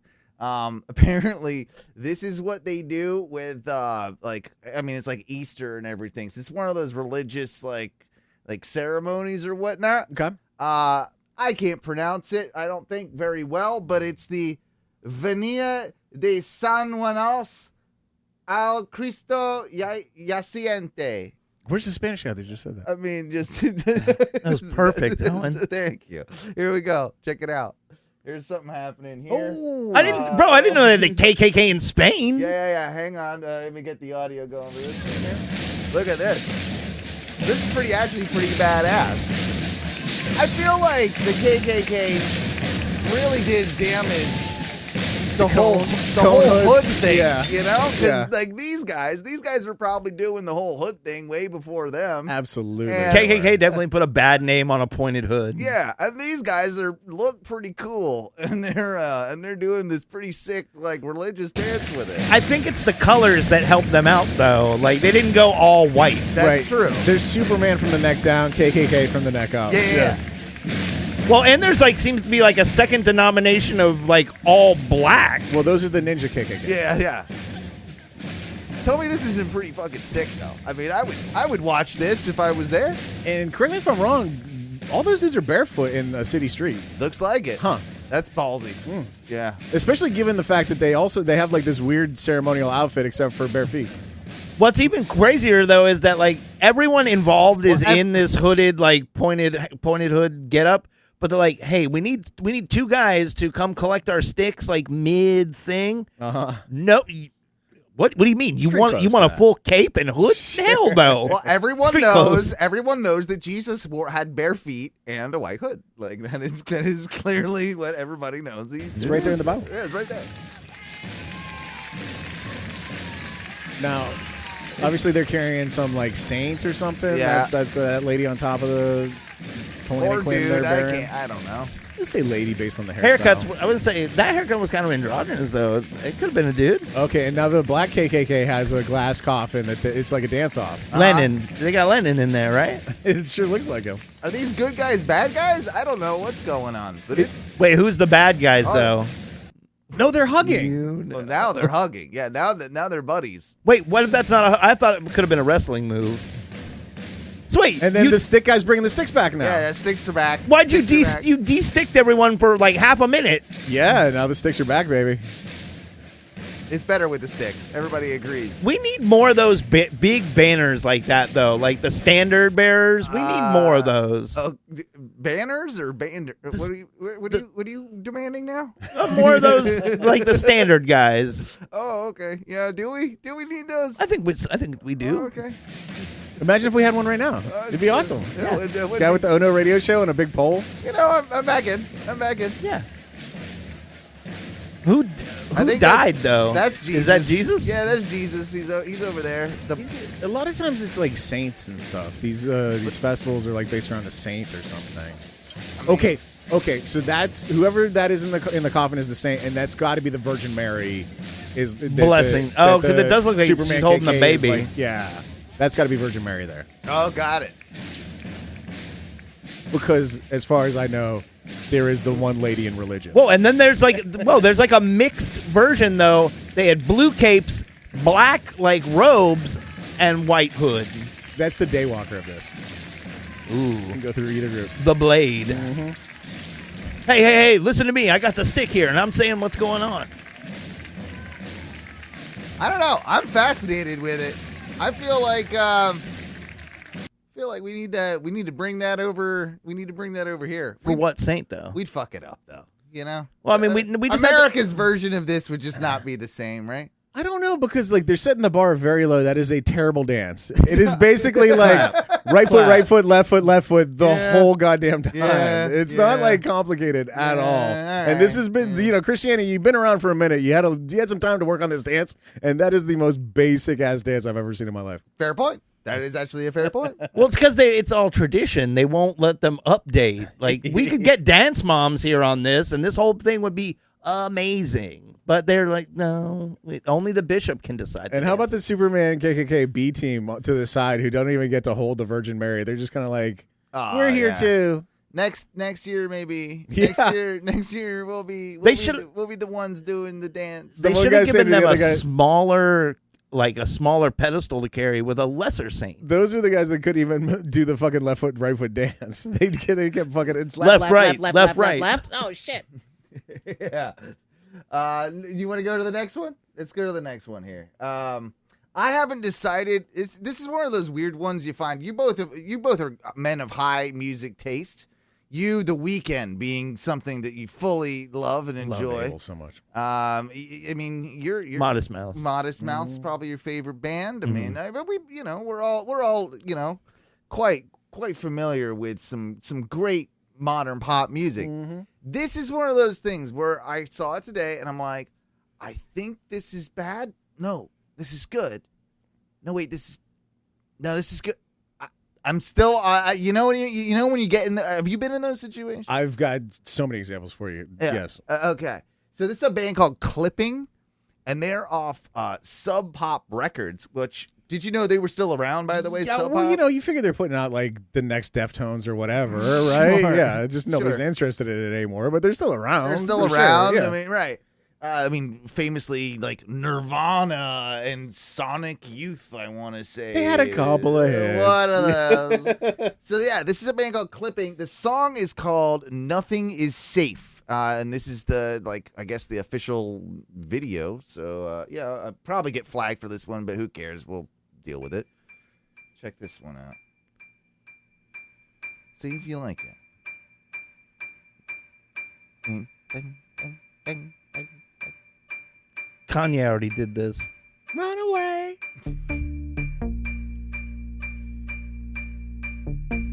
I'm going to let this play while I pee real quick, and you guys can decide. An addiction to blood, huh?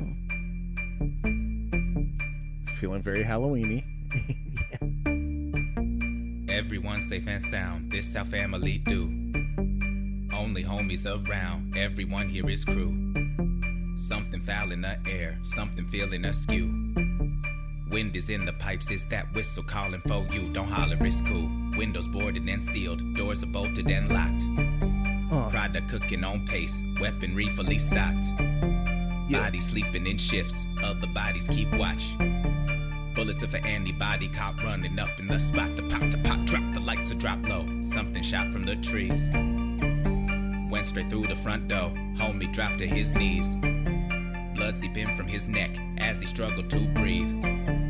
Wooden floor stained wet, gets off the more that he bleeds. He leaves, believe, didn't know when something was coming, but it creeping on the come up, now it's right up in your face. Face it, let it resonate up in your bone a minute. When you shiver, make a sliver big enough for it to have a space.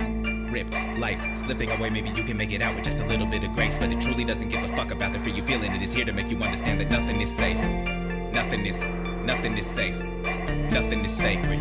Nothing is safe. Nothing to pray for. Nothing is safe. Nothing is.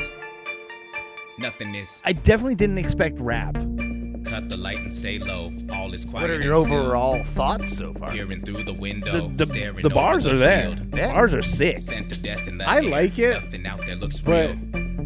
I might like bad music now. I'm not sure. Furniture, low walls, barricade you inside. You know what I mean, though, right? Like, why this would be on the fence? Like, it's sort of bad, sort of good. Super simplistic, but, like, there's something to it.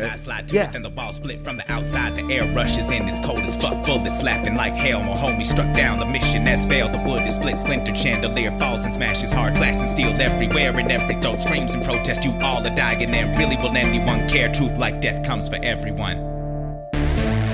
Barely had to summon what was coming. It was creeping on the come up that was right up in your face. Face it, let it resonate up in your bone a minute. When you shiver, make a sliver big enough for it to have a space. Ripped, life, slipping away. Maybe you can make it out with just a little bit of grace. But it truly doesn't give a fuck about the fear you're feeling. It is here to make you understand that nothing is safe. I think I'm in. I like the simplicity, and I like the simplicity reflected in the video. Just like Agreed. Just the one image. Just keep going with it, and yeah, I like it. Yeah. All right, Mike. I like it. I think the flow is really nice. Like the beat is simple. I will say it did take a little bit to get into something more than just like a continuous, like droning rap. Like the verses are great. I like how they all kind of flow together, but I don't like that it's just the same tone. Like there's no like shift in. I can see that. There's a very little shift in how he delivers it, which I feel like maybe we should get a little more emphasis sometimes, but it takes too long to get to it. Like it hits, then they give you some more music. I'm fine with it. The Weeknd's got like songs with 3-minute intros, and then they start kicking ass. I'm fine with it. Yeah, like as long as it kicks ass at some point, I'm fine. When it gets there. But again, I say I might like bad music now, and I say that for a reason, and I have 2 examples right off the top of my head. Please. The other day I'm riding around in front of mine, and we're talking about Fiona Apple.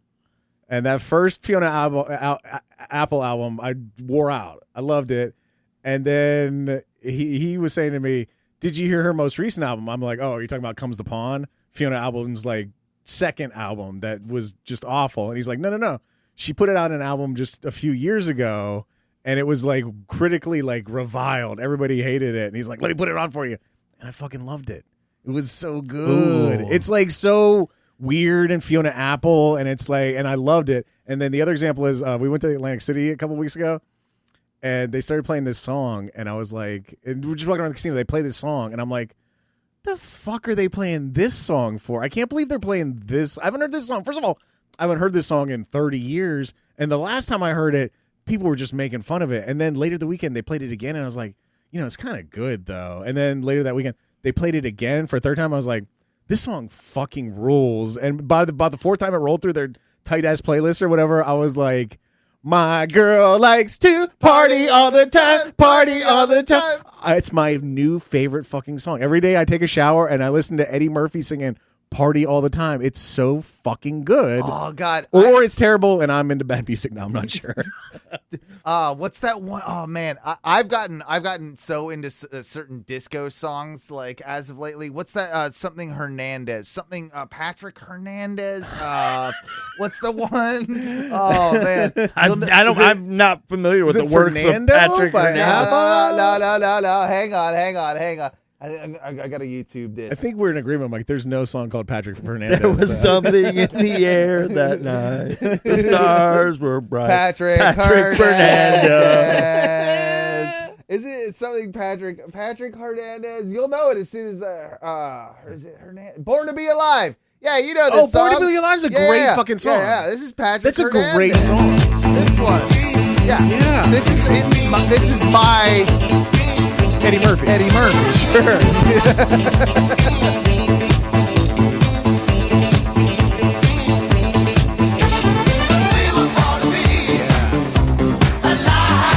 Yeah. Right. Yeah, that's on the same sort of. Definitely falls playing into field. the I like it, but it might be terrible category. Absolutely. My other one is Bay City Rollers. The theme to Roller Babies? DAY.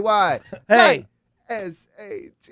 Yeah. Yeah, that's a good one. I'm a Rocky Raccoon by the Beatles, but that's great. I mean, come on. You can't really knock that. I mean, Mike, you can't say a great song yeah, in our shitty songs that we like contest. But it's a weird Beatles song. I mean, for the Beatles, I suppose. But you know what's a good example of that? Ode to Joy. No, that's a good song. It's the only Mike. song I've been. It's the only song I've been stuck on lately. But again, I will be honest. Like I listen to probably like 99% podcasts. I really don't listen to music anymore. Sure. Yeah, because the light in your life is dead, and yeah, pretty much. Sad, lonely man with a bunch of plastic turtles in his room. Well, this will bring you back to the 90s. Since we were talking about rap music just a little bit earlier, remember when Eminem was just awful, like an awful human being? He was just shock rap. He was shock rap, but he was also just like, he was all pilled up. The first album I liked, but it seemed like every song he put out after the first album was about either like how great he was and how he had so many fans, or how great he was and how he hated all his fans. There was a lot of that. It was so much of that. But he went through the phase where he was basically shock jocking like everything. And I get it. It was part of the deal. My Name was basically wall-to-wall shock jocking. Absolutely. So this is an interview from that time on Much Music. Remember Much Music? Okay. The Canadian channel. It's Much Music was the Canadian MTV back in the day. And Marshall comes out surprisingly effusive and nice. Oh, well, you'll find out. Here we go. I said I should have knocked you out in the ring. You get in the ring. You think you could take me? Put on the glove. First off, very awkward. We have the... Oh, he's going to just slug her in the mouth, isn't he? I hope so. The female presenter basically is like trying to play along with him. He's like, I basically just said I should just knock you out. And her form is awful. Look at her bent wrist. Like even Eminem could take her. Yeah, even scrawny 90s Eminem. She's going to pop him right here, and he's going to fucking reel back and just slug her one. Look at this. Look how much of a piece of shit this guy is, right? Just listen to a little bit of this interview. Ding ding.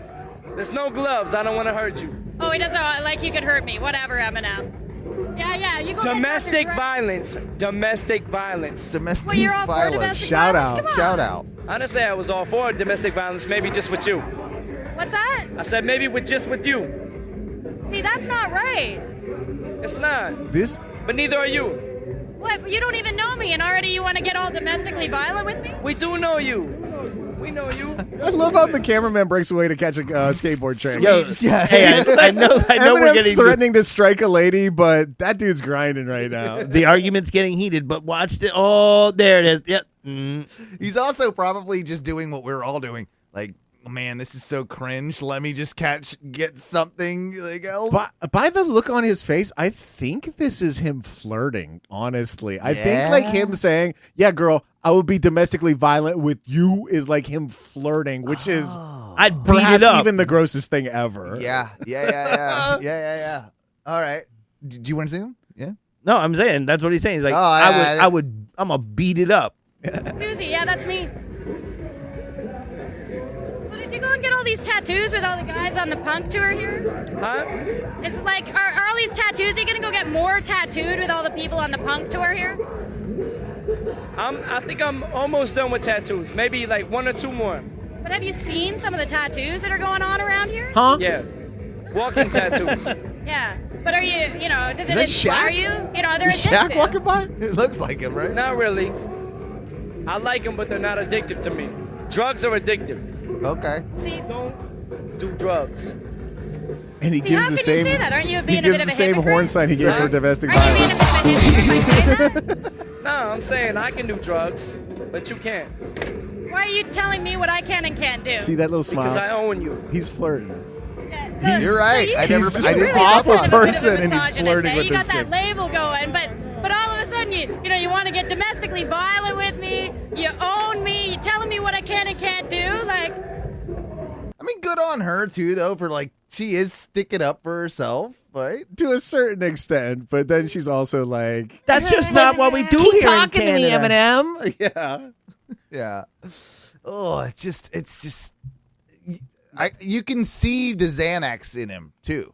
Like he looks like he's pilled out of his head, right? And he was in this time like hanging out a lot with Dr. Dre. Yeah. And Dr. Dre famous for smacking the shit out of at least one woman yeah. on the public record. Yeah, that's true. own me. I'm married to you. When did that happen? She's trying to deny it. It's all good. It's all good. You know what I want? You know what I want to Even know? divorce court.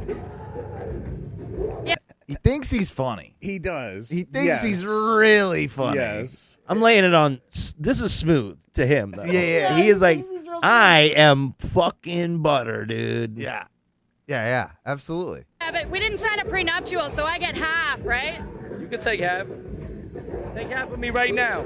Take this half. Yeah. Nobody needs to look at that. Nobody needs to look at that. You're just a dog. You're just. No, I'm not. No, you're not. I swear I'm not. Really? What do you have to say to defend yourself here? Nothing. Nothing. I like how this they were is like, true. "Oh, yo, M's pulling his pants down. We gotta back him up." Yeah, you see that? Like we gotta get more cronies over here. Is that The like interview- the rest of D12 or something? I They're think like, so. yeah. The interview started with one guy, and then Yeah. all of a sudden, like it just increased. We're It was like, stacking. There's a camera. I don't know, man. Like that's just a snapshot of time, shall we say? Because I wonder what would he say if you showed him that now? What do you think? Probably some fucked up shit about beating you up domestically or something. I don't think he's grown very much, probably at all. You know. Yeah, fair. Yeah. I mean, we'd all like to think something that about mom spaghetti. Or Yeah. whatever. we'd all like to think that he'd be like, now that I got a daughter, that's not it's not the way you should talk to women. Like that, we should be better. But probably more along the lines of what Ross said. He'd Yeah. probably just be unapologetic about it and just kind Like, of be like, if there was a Cauchy bet on a follow-up interview about Eminem, I would put all my money on the word bitch appearing. at least once, one bitch at least. Correct. It's fair. It's And fair. this is probably a time period where he was suffering from what I think Ryan Reynolds is currently suffering from, which is so much success that nobody will tell him that he's not fucking funny anymore. Yes. Oh God, yeah.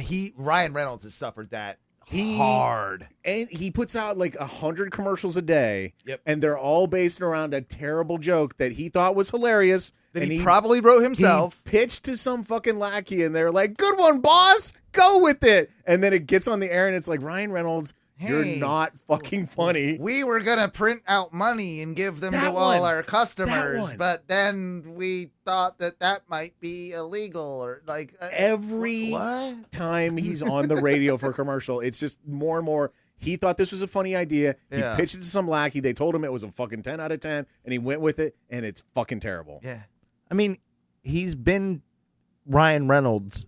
Just is in every role. Look at every single. They're all the same. Even when he did Deadpool, where he was being like a different person, it was a different thing. Correct. It's still just Ryan being Ryan. Especially that latest one, the Wolverine versus Deadpool. It is the quintessential version of what I'm telling you. Like, he probably wrote 8/10 of the jokes that he says in that movie, and they're all just awful. Have either of you watched the Wrexham show? You know about the football team that him and Rob McElhenney. McElhenney or however you from say Always it. Sunny. Always Sunny. Yeah. that they bought in Wales. I've heard of it, not seen It's it. it's well okay. I heard raves about the show, and it is interesting based upon, like, if you're, like, a soccer football fan, like, what they did and, like, built this club. Like, that aspect is interesting, but he is on the entire time, and every single, like, you can tell, like, these are based on real phone calls or based on real reactions, and then he's playing that guy, that Ryan Reynolds guy, on the call, you know what I mean? Like, for the cameras, like, no, it's not genuine at all. It doesn't feel not to me, at least. Yeah, scripted-y. I see it. Interesting. See right through it. Yeah. Worth a watch just for that, if nothing else. You know, weird. I think it's on Hulu. This one though, Ross, this clip here, I think you'll appreciate this as a performer, somebody that I can see you or even us doing something weird like this. This is a story about a woman who had this little, like, she was an artist, little private apartment that all of a sudden a new overpass or something got built. Talks about it in the clip. Okay. And then she was given a stage out of nowhere. So she basically took advantage of it. Got a platform. Let's do Right, it. Sure. right. Here you go. This is pretty cool. When they opened up a public park looking right into her window, Patty Heffley decided to put on a show. Punk rocker and photographer Patty Heffley had been living in that apartment with the red fire escape for about 30 years in relative privacy until they opened up the lower third of Highline Park here. Suddenly, she had hundreds of people looking right into her living room, plus a massive construction lamp that illuminated her fire escape. Now, most folks might see this as a nuisance, but Patty saw a captive audience and a spotlight. So one night, she and a friend decided to grab a microphone, a speaker, and they came out to a bunch of unsuspecting parkgoers, and they sang a few songs. Locals and tourists alike loved it, so much so that Patty made it a weekly tradition called Renegade Cabaret. One week there might be stand-up comedy, then folk music, or an astronomer talking about the constellations. I'm told there was one evening where a very talented burlesque dancer danced up and down that fire escape until she was almost entirely nude. Now, I don't know for sure that's what convinced them to turn that spotlight off, but I do know that was not the final bow for Renegade Cabaret. They have since performed in various festivals and here on Highline Park, which offers a lot of free arts events open to the public, because sometimes finding a good show in New York is as easy as a walk in the park. I like this idea, though. I like it. It's like, I can see all of us doing something stupid like Lemons that. out of lemonade, for sure. 100%. And, like, that is, to me, that's more punk rock than anything that Eminem's doing on that clip. Absolutely. Right? Yeah. That's just like, okay, cool. Like, here we go. Let's have a burlesque performer. Yeah. This lady took an annoyance in her life and made it into a public arts project. Eminem is just an annoyance in other people's lives. yeah. And not a performance art project, really. Yeah, He's the rap god. You got to give him that. Okay. Yeah, no? I like it. I think it's kind of interesting that they built this structure that far up that building. Like, it's like a weird park, and it just kind of was like, okay, well, now we're on eye level with somebody's apartment. New York, though, so you never know those places, right? They've got to cross streets and go over over. Well, I think I heard about this recently. It's a new thing where like those like elevated train tracks, they turned a lot like they do rails and trails around here.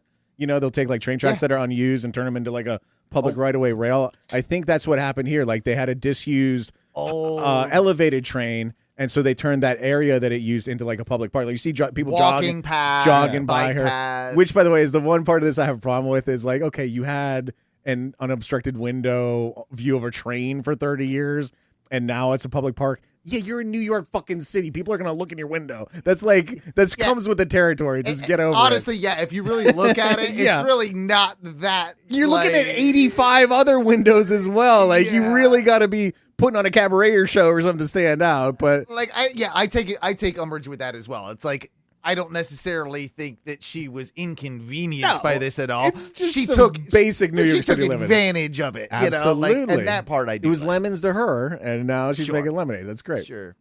Last couple quick clips. These are music related for especially our podcast listeners.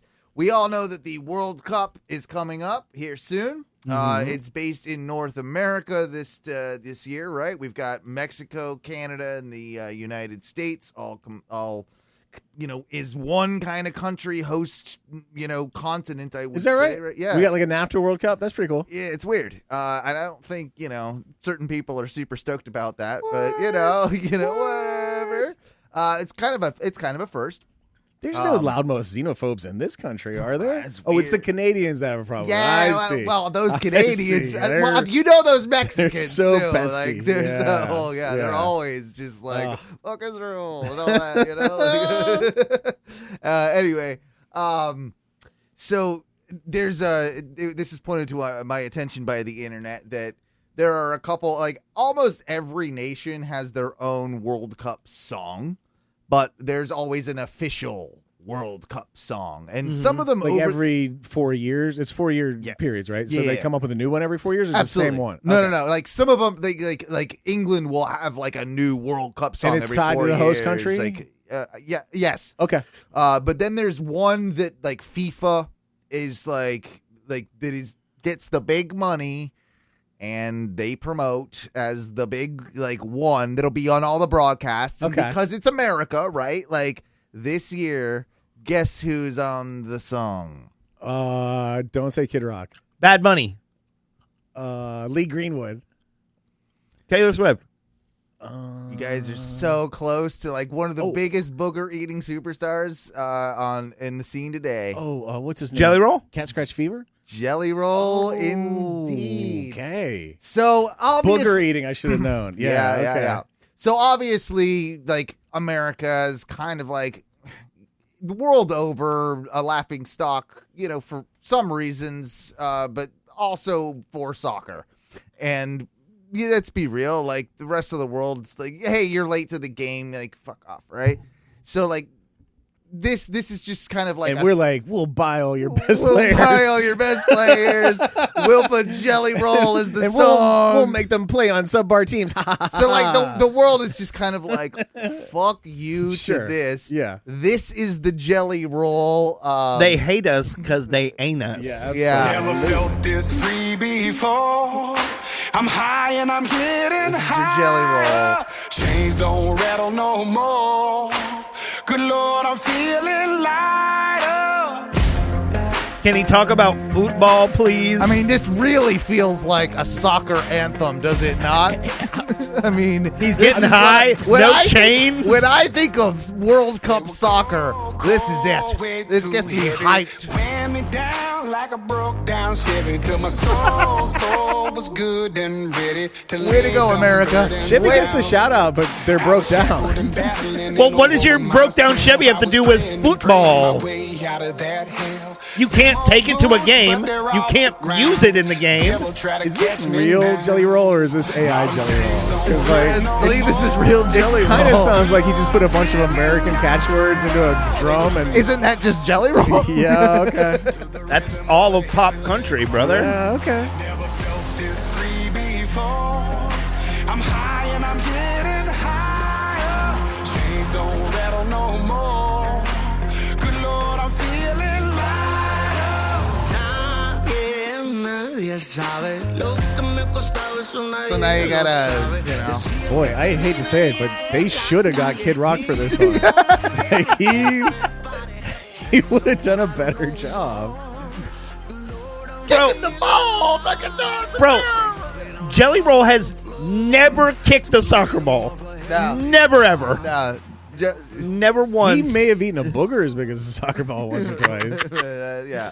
So we can all agree that is pretty terrible and not a great representation for the United States musically for the World Cup. And now right? I'm pretty sure I don't like bad music. I'm pretty sure. You know it. Yeah. Jelly Roll could lose another 100 pounds and could still not play a full game of soccer. I would agree with that. Yeah. What is he at now, you think? Like he's at high twos or mid twos. He's at a Mike Hughes. I think I might be fatter than Jelly Roll. Are you fatter than Jelly Roll? I might now? be. I don't know. Man. Oh no. You know, if that's the case, I'm gonna throw myself down a Alabama pill hole. So here's the response. Like, just to put it in perspective, this is Portugal. Portugal, huge. I was going to ask, did the rest of the world just give a unanimous boo? Yeah, a unanimous boo to this. Like, this is trash. This is to put it in perspective of just one other country. I'm going to start highlighting these over the weeks of all the different like World Cups. Well, that's going to come right near the end, right? Yeah, well, football's coming home. But this is Portugal's for this year. And tell me that this is, I mean, it's not as good as Kid Rock, but I feel like it might be a little step above Jelly Rolls. Oh, no, that's the wrong one. Oh, this is sick. I would love it. Sorry, play that. I forgot. If Portugal brought out the Saints because they're like, we're playing football. Bring out the Saints. Oh, God damn it. I pulled the wrong clip again. Hang on. World Cup 2026. That one Ninja Priest definitely had cat ears. That's so weird. Here we go. That one's just got a giant mace. Yeah, that's true. Okay, here we go. I got the right one. I think, here. Portugal! Portugal! Portugal! A seleção chegou! Portugal! Portugal! João Neves! Vitinha! Diogo! João Cancelo! Trincão! Fernandes! Rubem Dias! Gonçalo Inácio! Rubem Neves! Francisco Conceição! Bernardo Silva! Pedro Neto, Nuno Mendes, Rafael Leão, respeita o manto, o rei chegou! Ronaldo, é Portugal, é Portugal.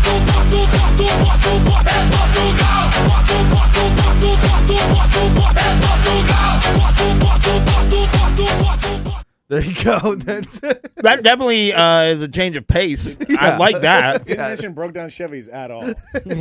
Yeah, even though, I mean, there might be one or two in Portugal. You never know. You know what? That's so good. I'm putting $50 on Portugal to win the World Cup right now. That's actually not a bad bet. You can never go wrong with that one. I do like that. I don't think, maybe there might have been like one or two Americas in Jelly Roll, but Portugal really let you know who was singing. He just kind of like sang vaguely America-themed things, and not even like he didn't mention any of the players. They mentioned all the players. Go through the lineup. Yeah, very went cool. through the lineup. And where did they all play? Portugal. And by the way, listening to that song, I'm pumped up to go play soccer for Portugal now. Listening to Jelly Roll's song, I kind of want to like go help the lower class of America. Right. I want to go help them take their pills. It reminds you that there's problems in this fucking country. Let's get amped up for World Cup soccer, Jelly Roll. How about that, dude? Yeah, this is what we need right now. Yeah. All right, guys, that was clear. Jelly Roll. All Jelly Roll song made me want to do is drugs. That's what I want to do. Yeah, and like downers, not even the fun ones. I mean, come on, like Portugal's song. I mean, you're doing, some crazy stuff. Cocaine. Dude, I'm high on plain old soccer. Yeah, exactly. High on the action. Portugal. Whew, yeah. As we wind down this show, there were a couple other things. Oh, there was this one major topic I wanted to bring up when you were here. I was going to bring it up with Ross, but thank God you got here, Mike, because this is such a Mike B topic and Ross topic. I believe that we can end on this one. Sanford, Florida, their Wawas have declared that they are removing the seating from their indoor area. I'm glad we both decided to lock in for this. Okay. Yeah. Hold on.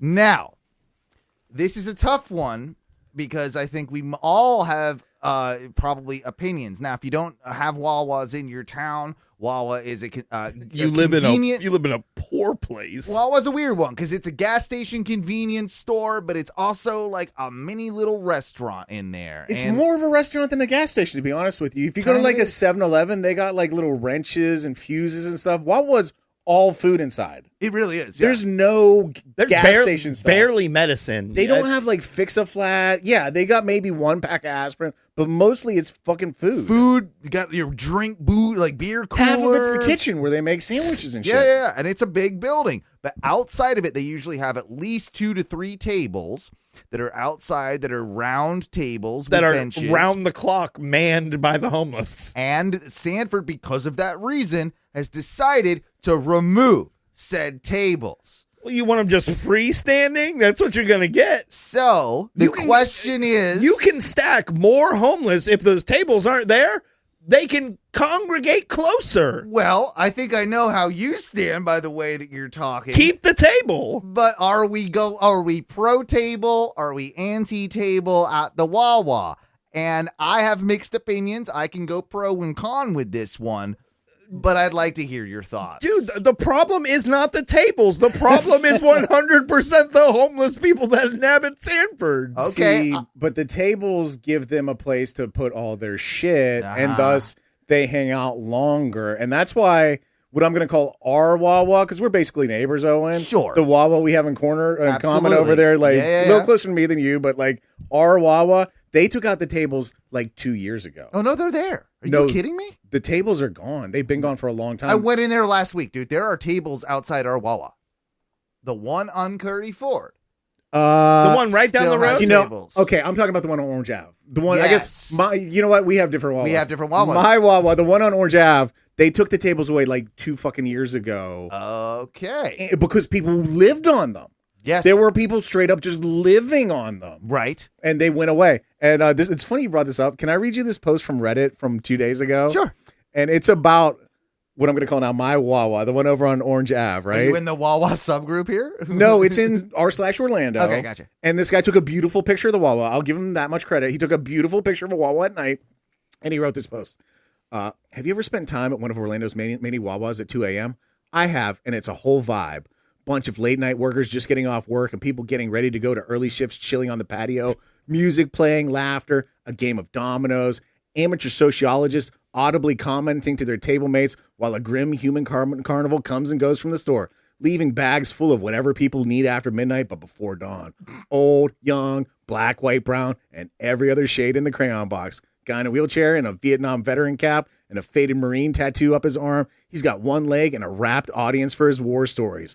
Passerby get drawn in. People who were getting stuff to go suddenly join the growing ranks of patio dwellers who find 2 a.m. a fine time. Yours truly included. I traded half my Italian sub for a honey turkey sub from Francisco, with whom I practiced a little Spanish and helped him understand the difference between working and at work in English. He wore a baker's uniform and said he chills there before heading into work at 3 a.m. to get the bagels ready for the morning rush. What an amazing subculture and moment in time, an early morning well spent. I read this the other day and I was like, I go in that Wawa fucking 5 times a day, quite frequently at 2 a.m., and that is not the fucking place you're describing. This is all made up. Yeah. This is the most romanticized version of a fucking gas station where homeless people are drinking themselves to death in front of it. Like, this man, clinically insane. None of that. There's no war veteran has ever like held court to a growing crowd listening to his war stories outside of this fucking Wawa. Nobody seen a game of dominoes. Are you fucking kidding me? No. Not even like fucking street craps, much less dominoes. No, I read this little story and people were chiming in like, that's so great. I go to that Wawa all the time. It's just like that. And I'm reading it. I'm like, I'm in there. No, it's not. There's no fucking way.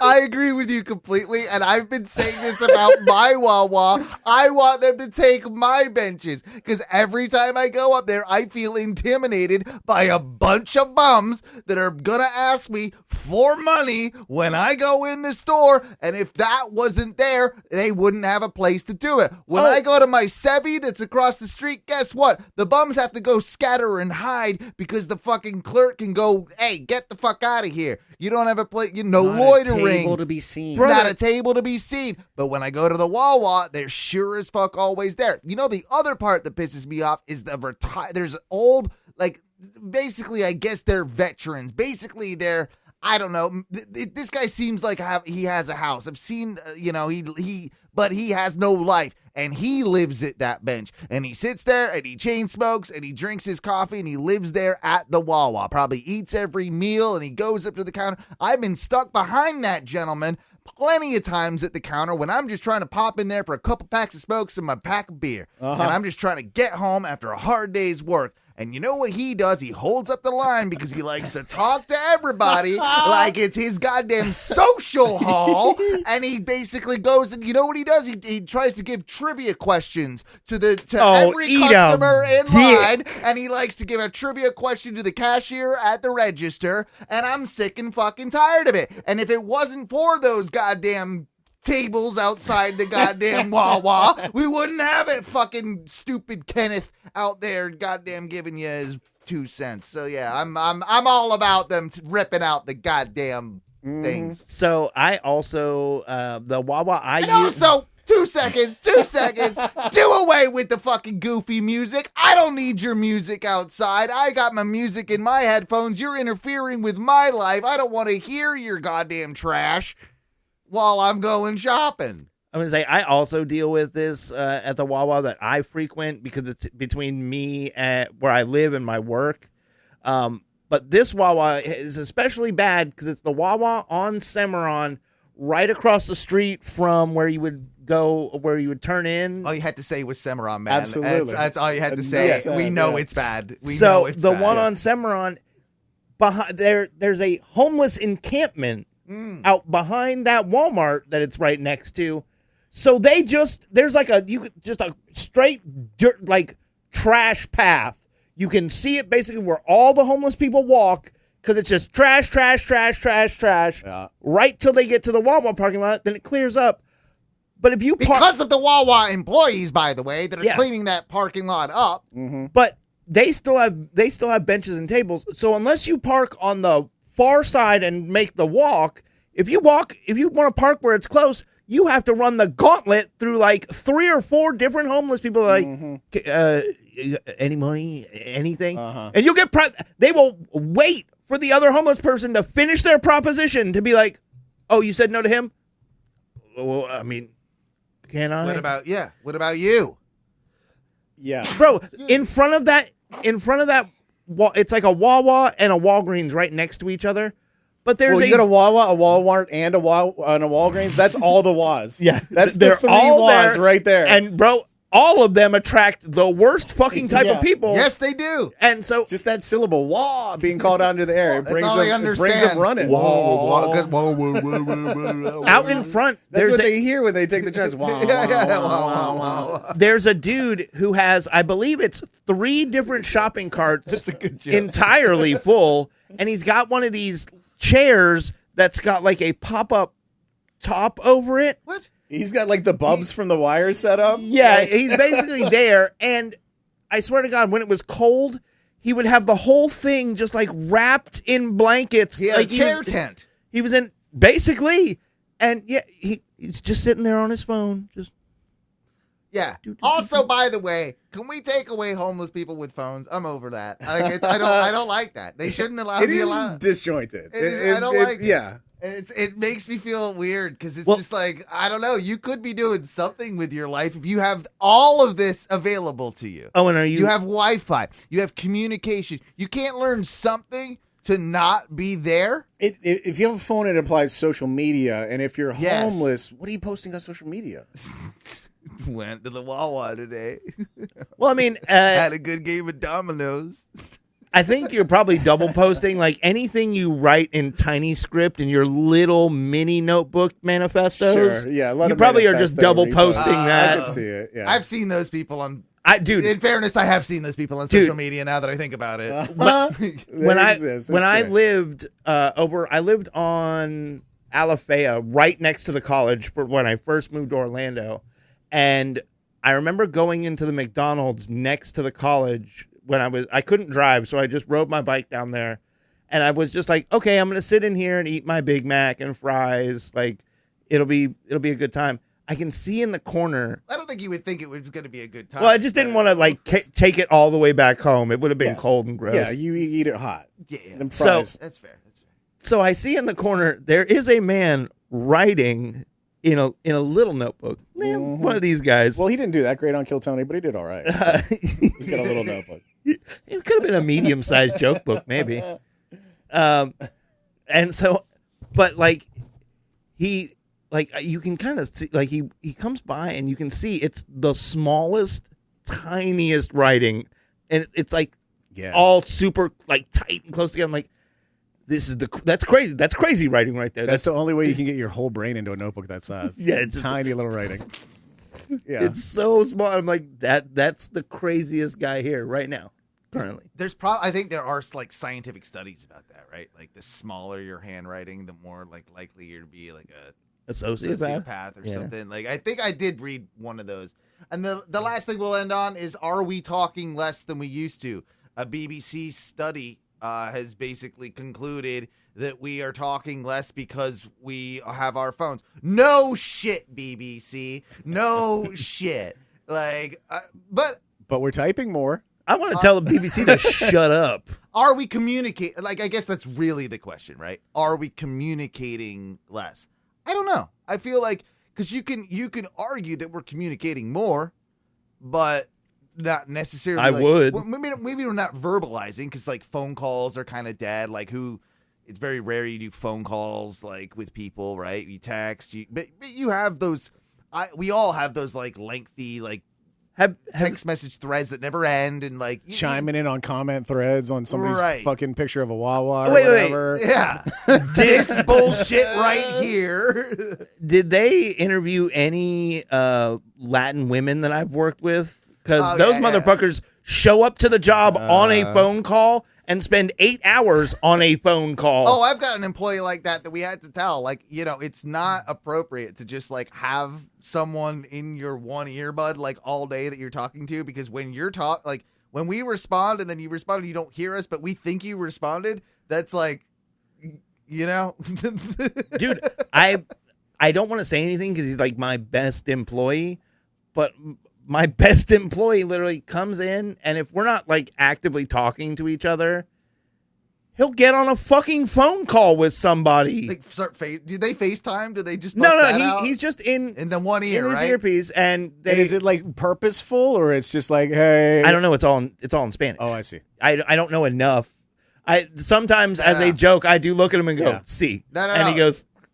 And every once in a while, you catch the phrase "Gringo Mexico" and you know it's about you. Yeah, I can say this because I have a Hispanic wife and I have my own Mexican. T's a day walker and you know it. T's a day walker, but my Mexican who does all the work around my house. He's Venezuelan though, isn't he? Yeah, but we just call him my Mexican. He builds my decks. By the way, I had him. He has roses for me. He was gonna drop them off,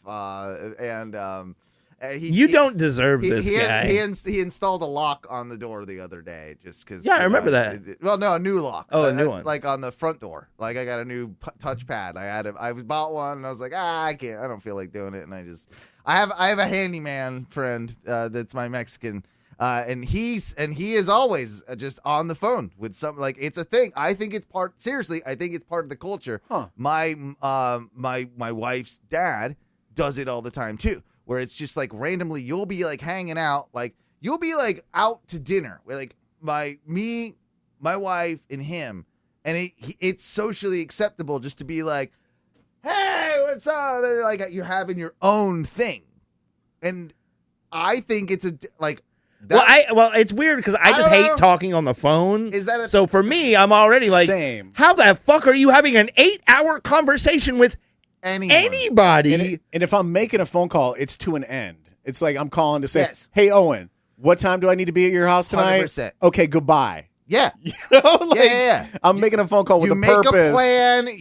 You're there. You're in. You're out. Yeah. Like whatever. Like there are the rare occasions. All my phone calls have a plotted out course. Like we have what's going to happen during the phone call, and then I'm immediately the fuck out. I am famous for picking up the phone for somebody I haven't like seen in like a year that is a close friend. Like, hey, let's try and catch up. But that's also a scheduled phone call.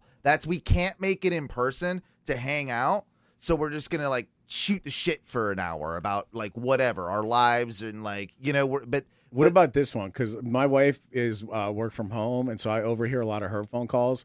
and I will hear her 95 times a day on the phone with some dude on a construction site, like trying to get a pipe in the ground or something. And he goes like, okay, well, that's it. Thanks. Goodbye. And then she'll go, oh, and hey, what about that other thing? Like the conversation comes to a natural end.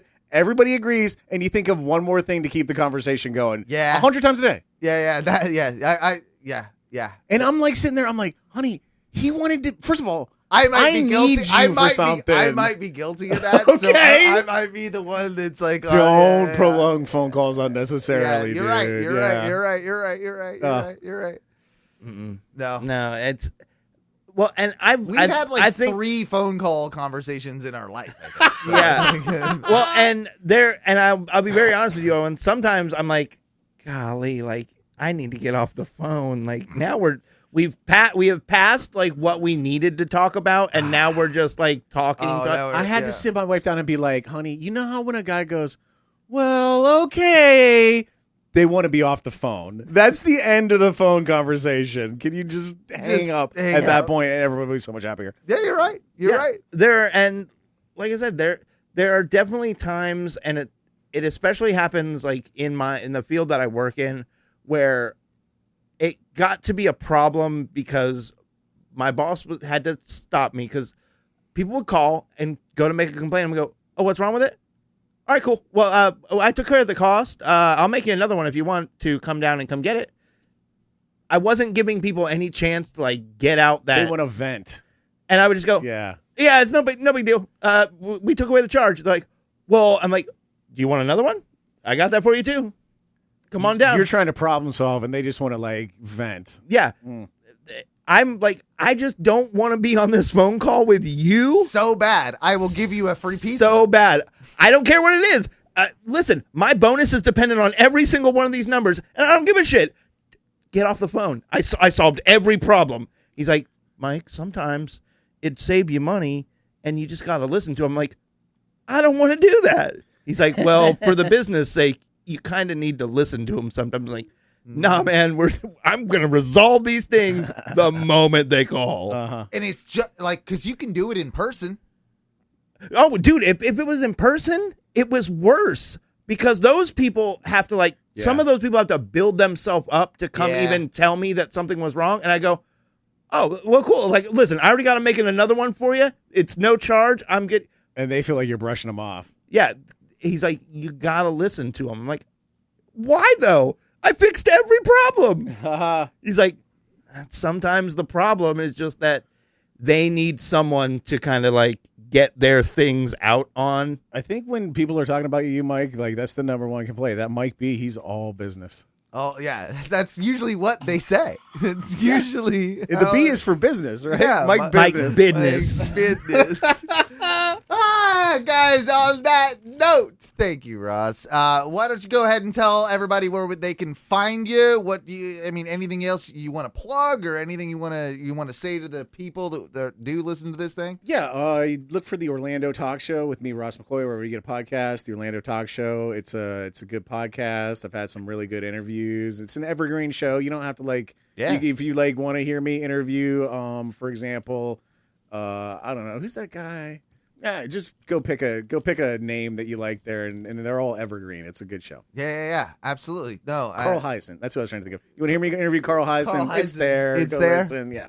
Yeah, and you can find yourself sometimes hanging around with those Tom and Dan dudes. Oh yeah, I'm on Tom and Dan quite frequently. TomandDan.com for all that stuff. And also, of course, you can find Ross, just gatekeeping the Orlando comedy scene as he's apt to do, right? That's so funny. For some that came up on Tom and Dan today, like maybe pre-show, we were talking about gatekeepers for some reason. I was like, have you been following the Orlando comedy community? Because that's all they're talking about right now. I beg to ask you more about that, but maybe that's for your own time. I don't want. No, it's fun. Like I'm. What is happening? I want to know. Somebody halt the end of the show. I need to hear about this. Okay. Somebody in Orlando got told no about some show, and then I think they went on social media and pitched a fit about gatekeepers.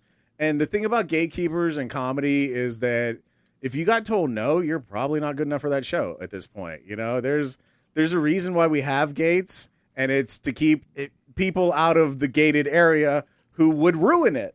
So, and my point in the Orlando Comedy Group was like, have you ever been to an open mic with unlimited sign-ups? It's awful.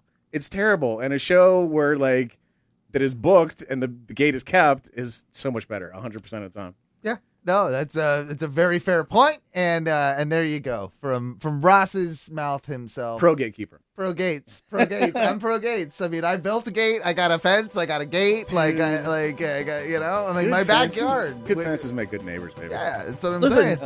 Gateways. I think gateways get a lot of bad raps because it's always like a gateway to something awful. Why don't we praise some gateways? Dude, when that cow speckled box showed up on my doorstep that day and delivered me a gateway computer, it was one of the happiest days of my life. I forgot. Let's celebrate some gateways, dude. Man, the Dell guy showed up to my house and he was super stoned. Guys, thank you for listening to the Ono Radio Show. We'll be back when we're back. We love you. Thanks for listening. Find us on twitch.tv/ONRS Live. Leave us a voicemail over at 407-906-6466. We've got a couple of those built up, so we'll be playing those probably next week. Just didn't want to, waste it while we got Ross McCoy here. When I moved out of my parents' house, I threw everything I owned into that big gateway box. Yes. And then, like, the next 4 places I lived, I just never unpacked the gateway box. I would just rummage through it for my shit. Yeah, it's like... That's a good idea. But did you even have it? Well, I want to know what Ross had. A bunch of books. Lava and, lamp. It was pretty much all books and, like, toys. Knickknacks. Yeah, absolutely. Again. But it was back when boxes were good. Back when boxes weren't pieces of shit. Write a song about that, Jelly Roll. Tots with Ross, wherever you find your podcasts. Find Mike B doing fat things. Find doing Bring him some somewhere. candy. Yeah, Fat, eating yo. candy, yeah. And we love you. And what do we say when we get out of here, Mike? Eat a bag of dicks. We love you. We will see you when we see you. Where's my outro? Who cares? We love you and good night.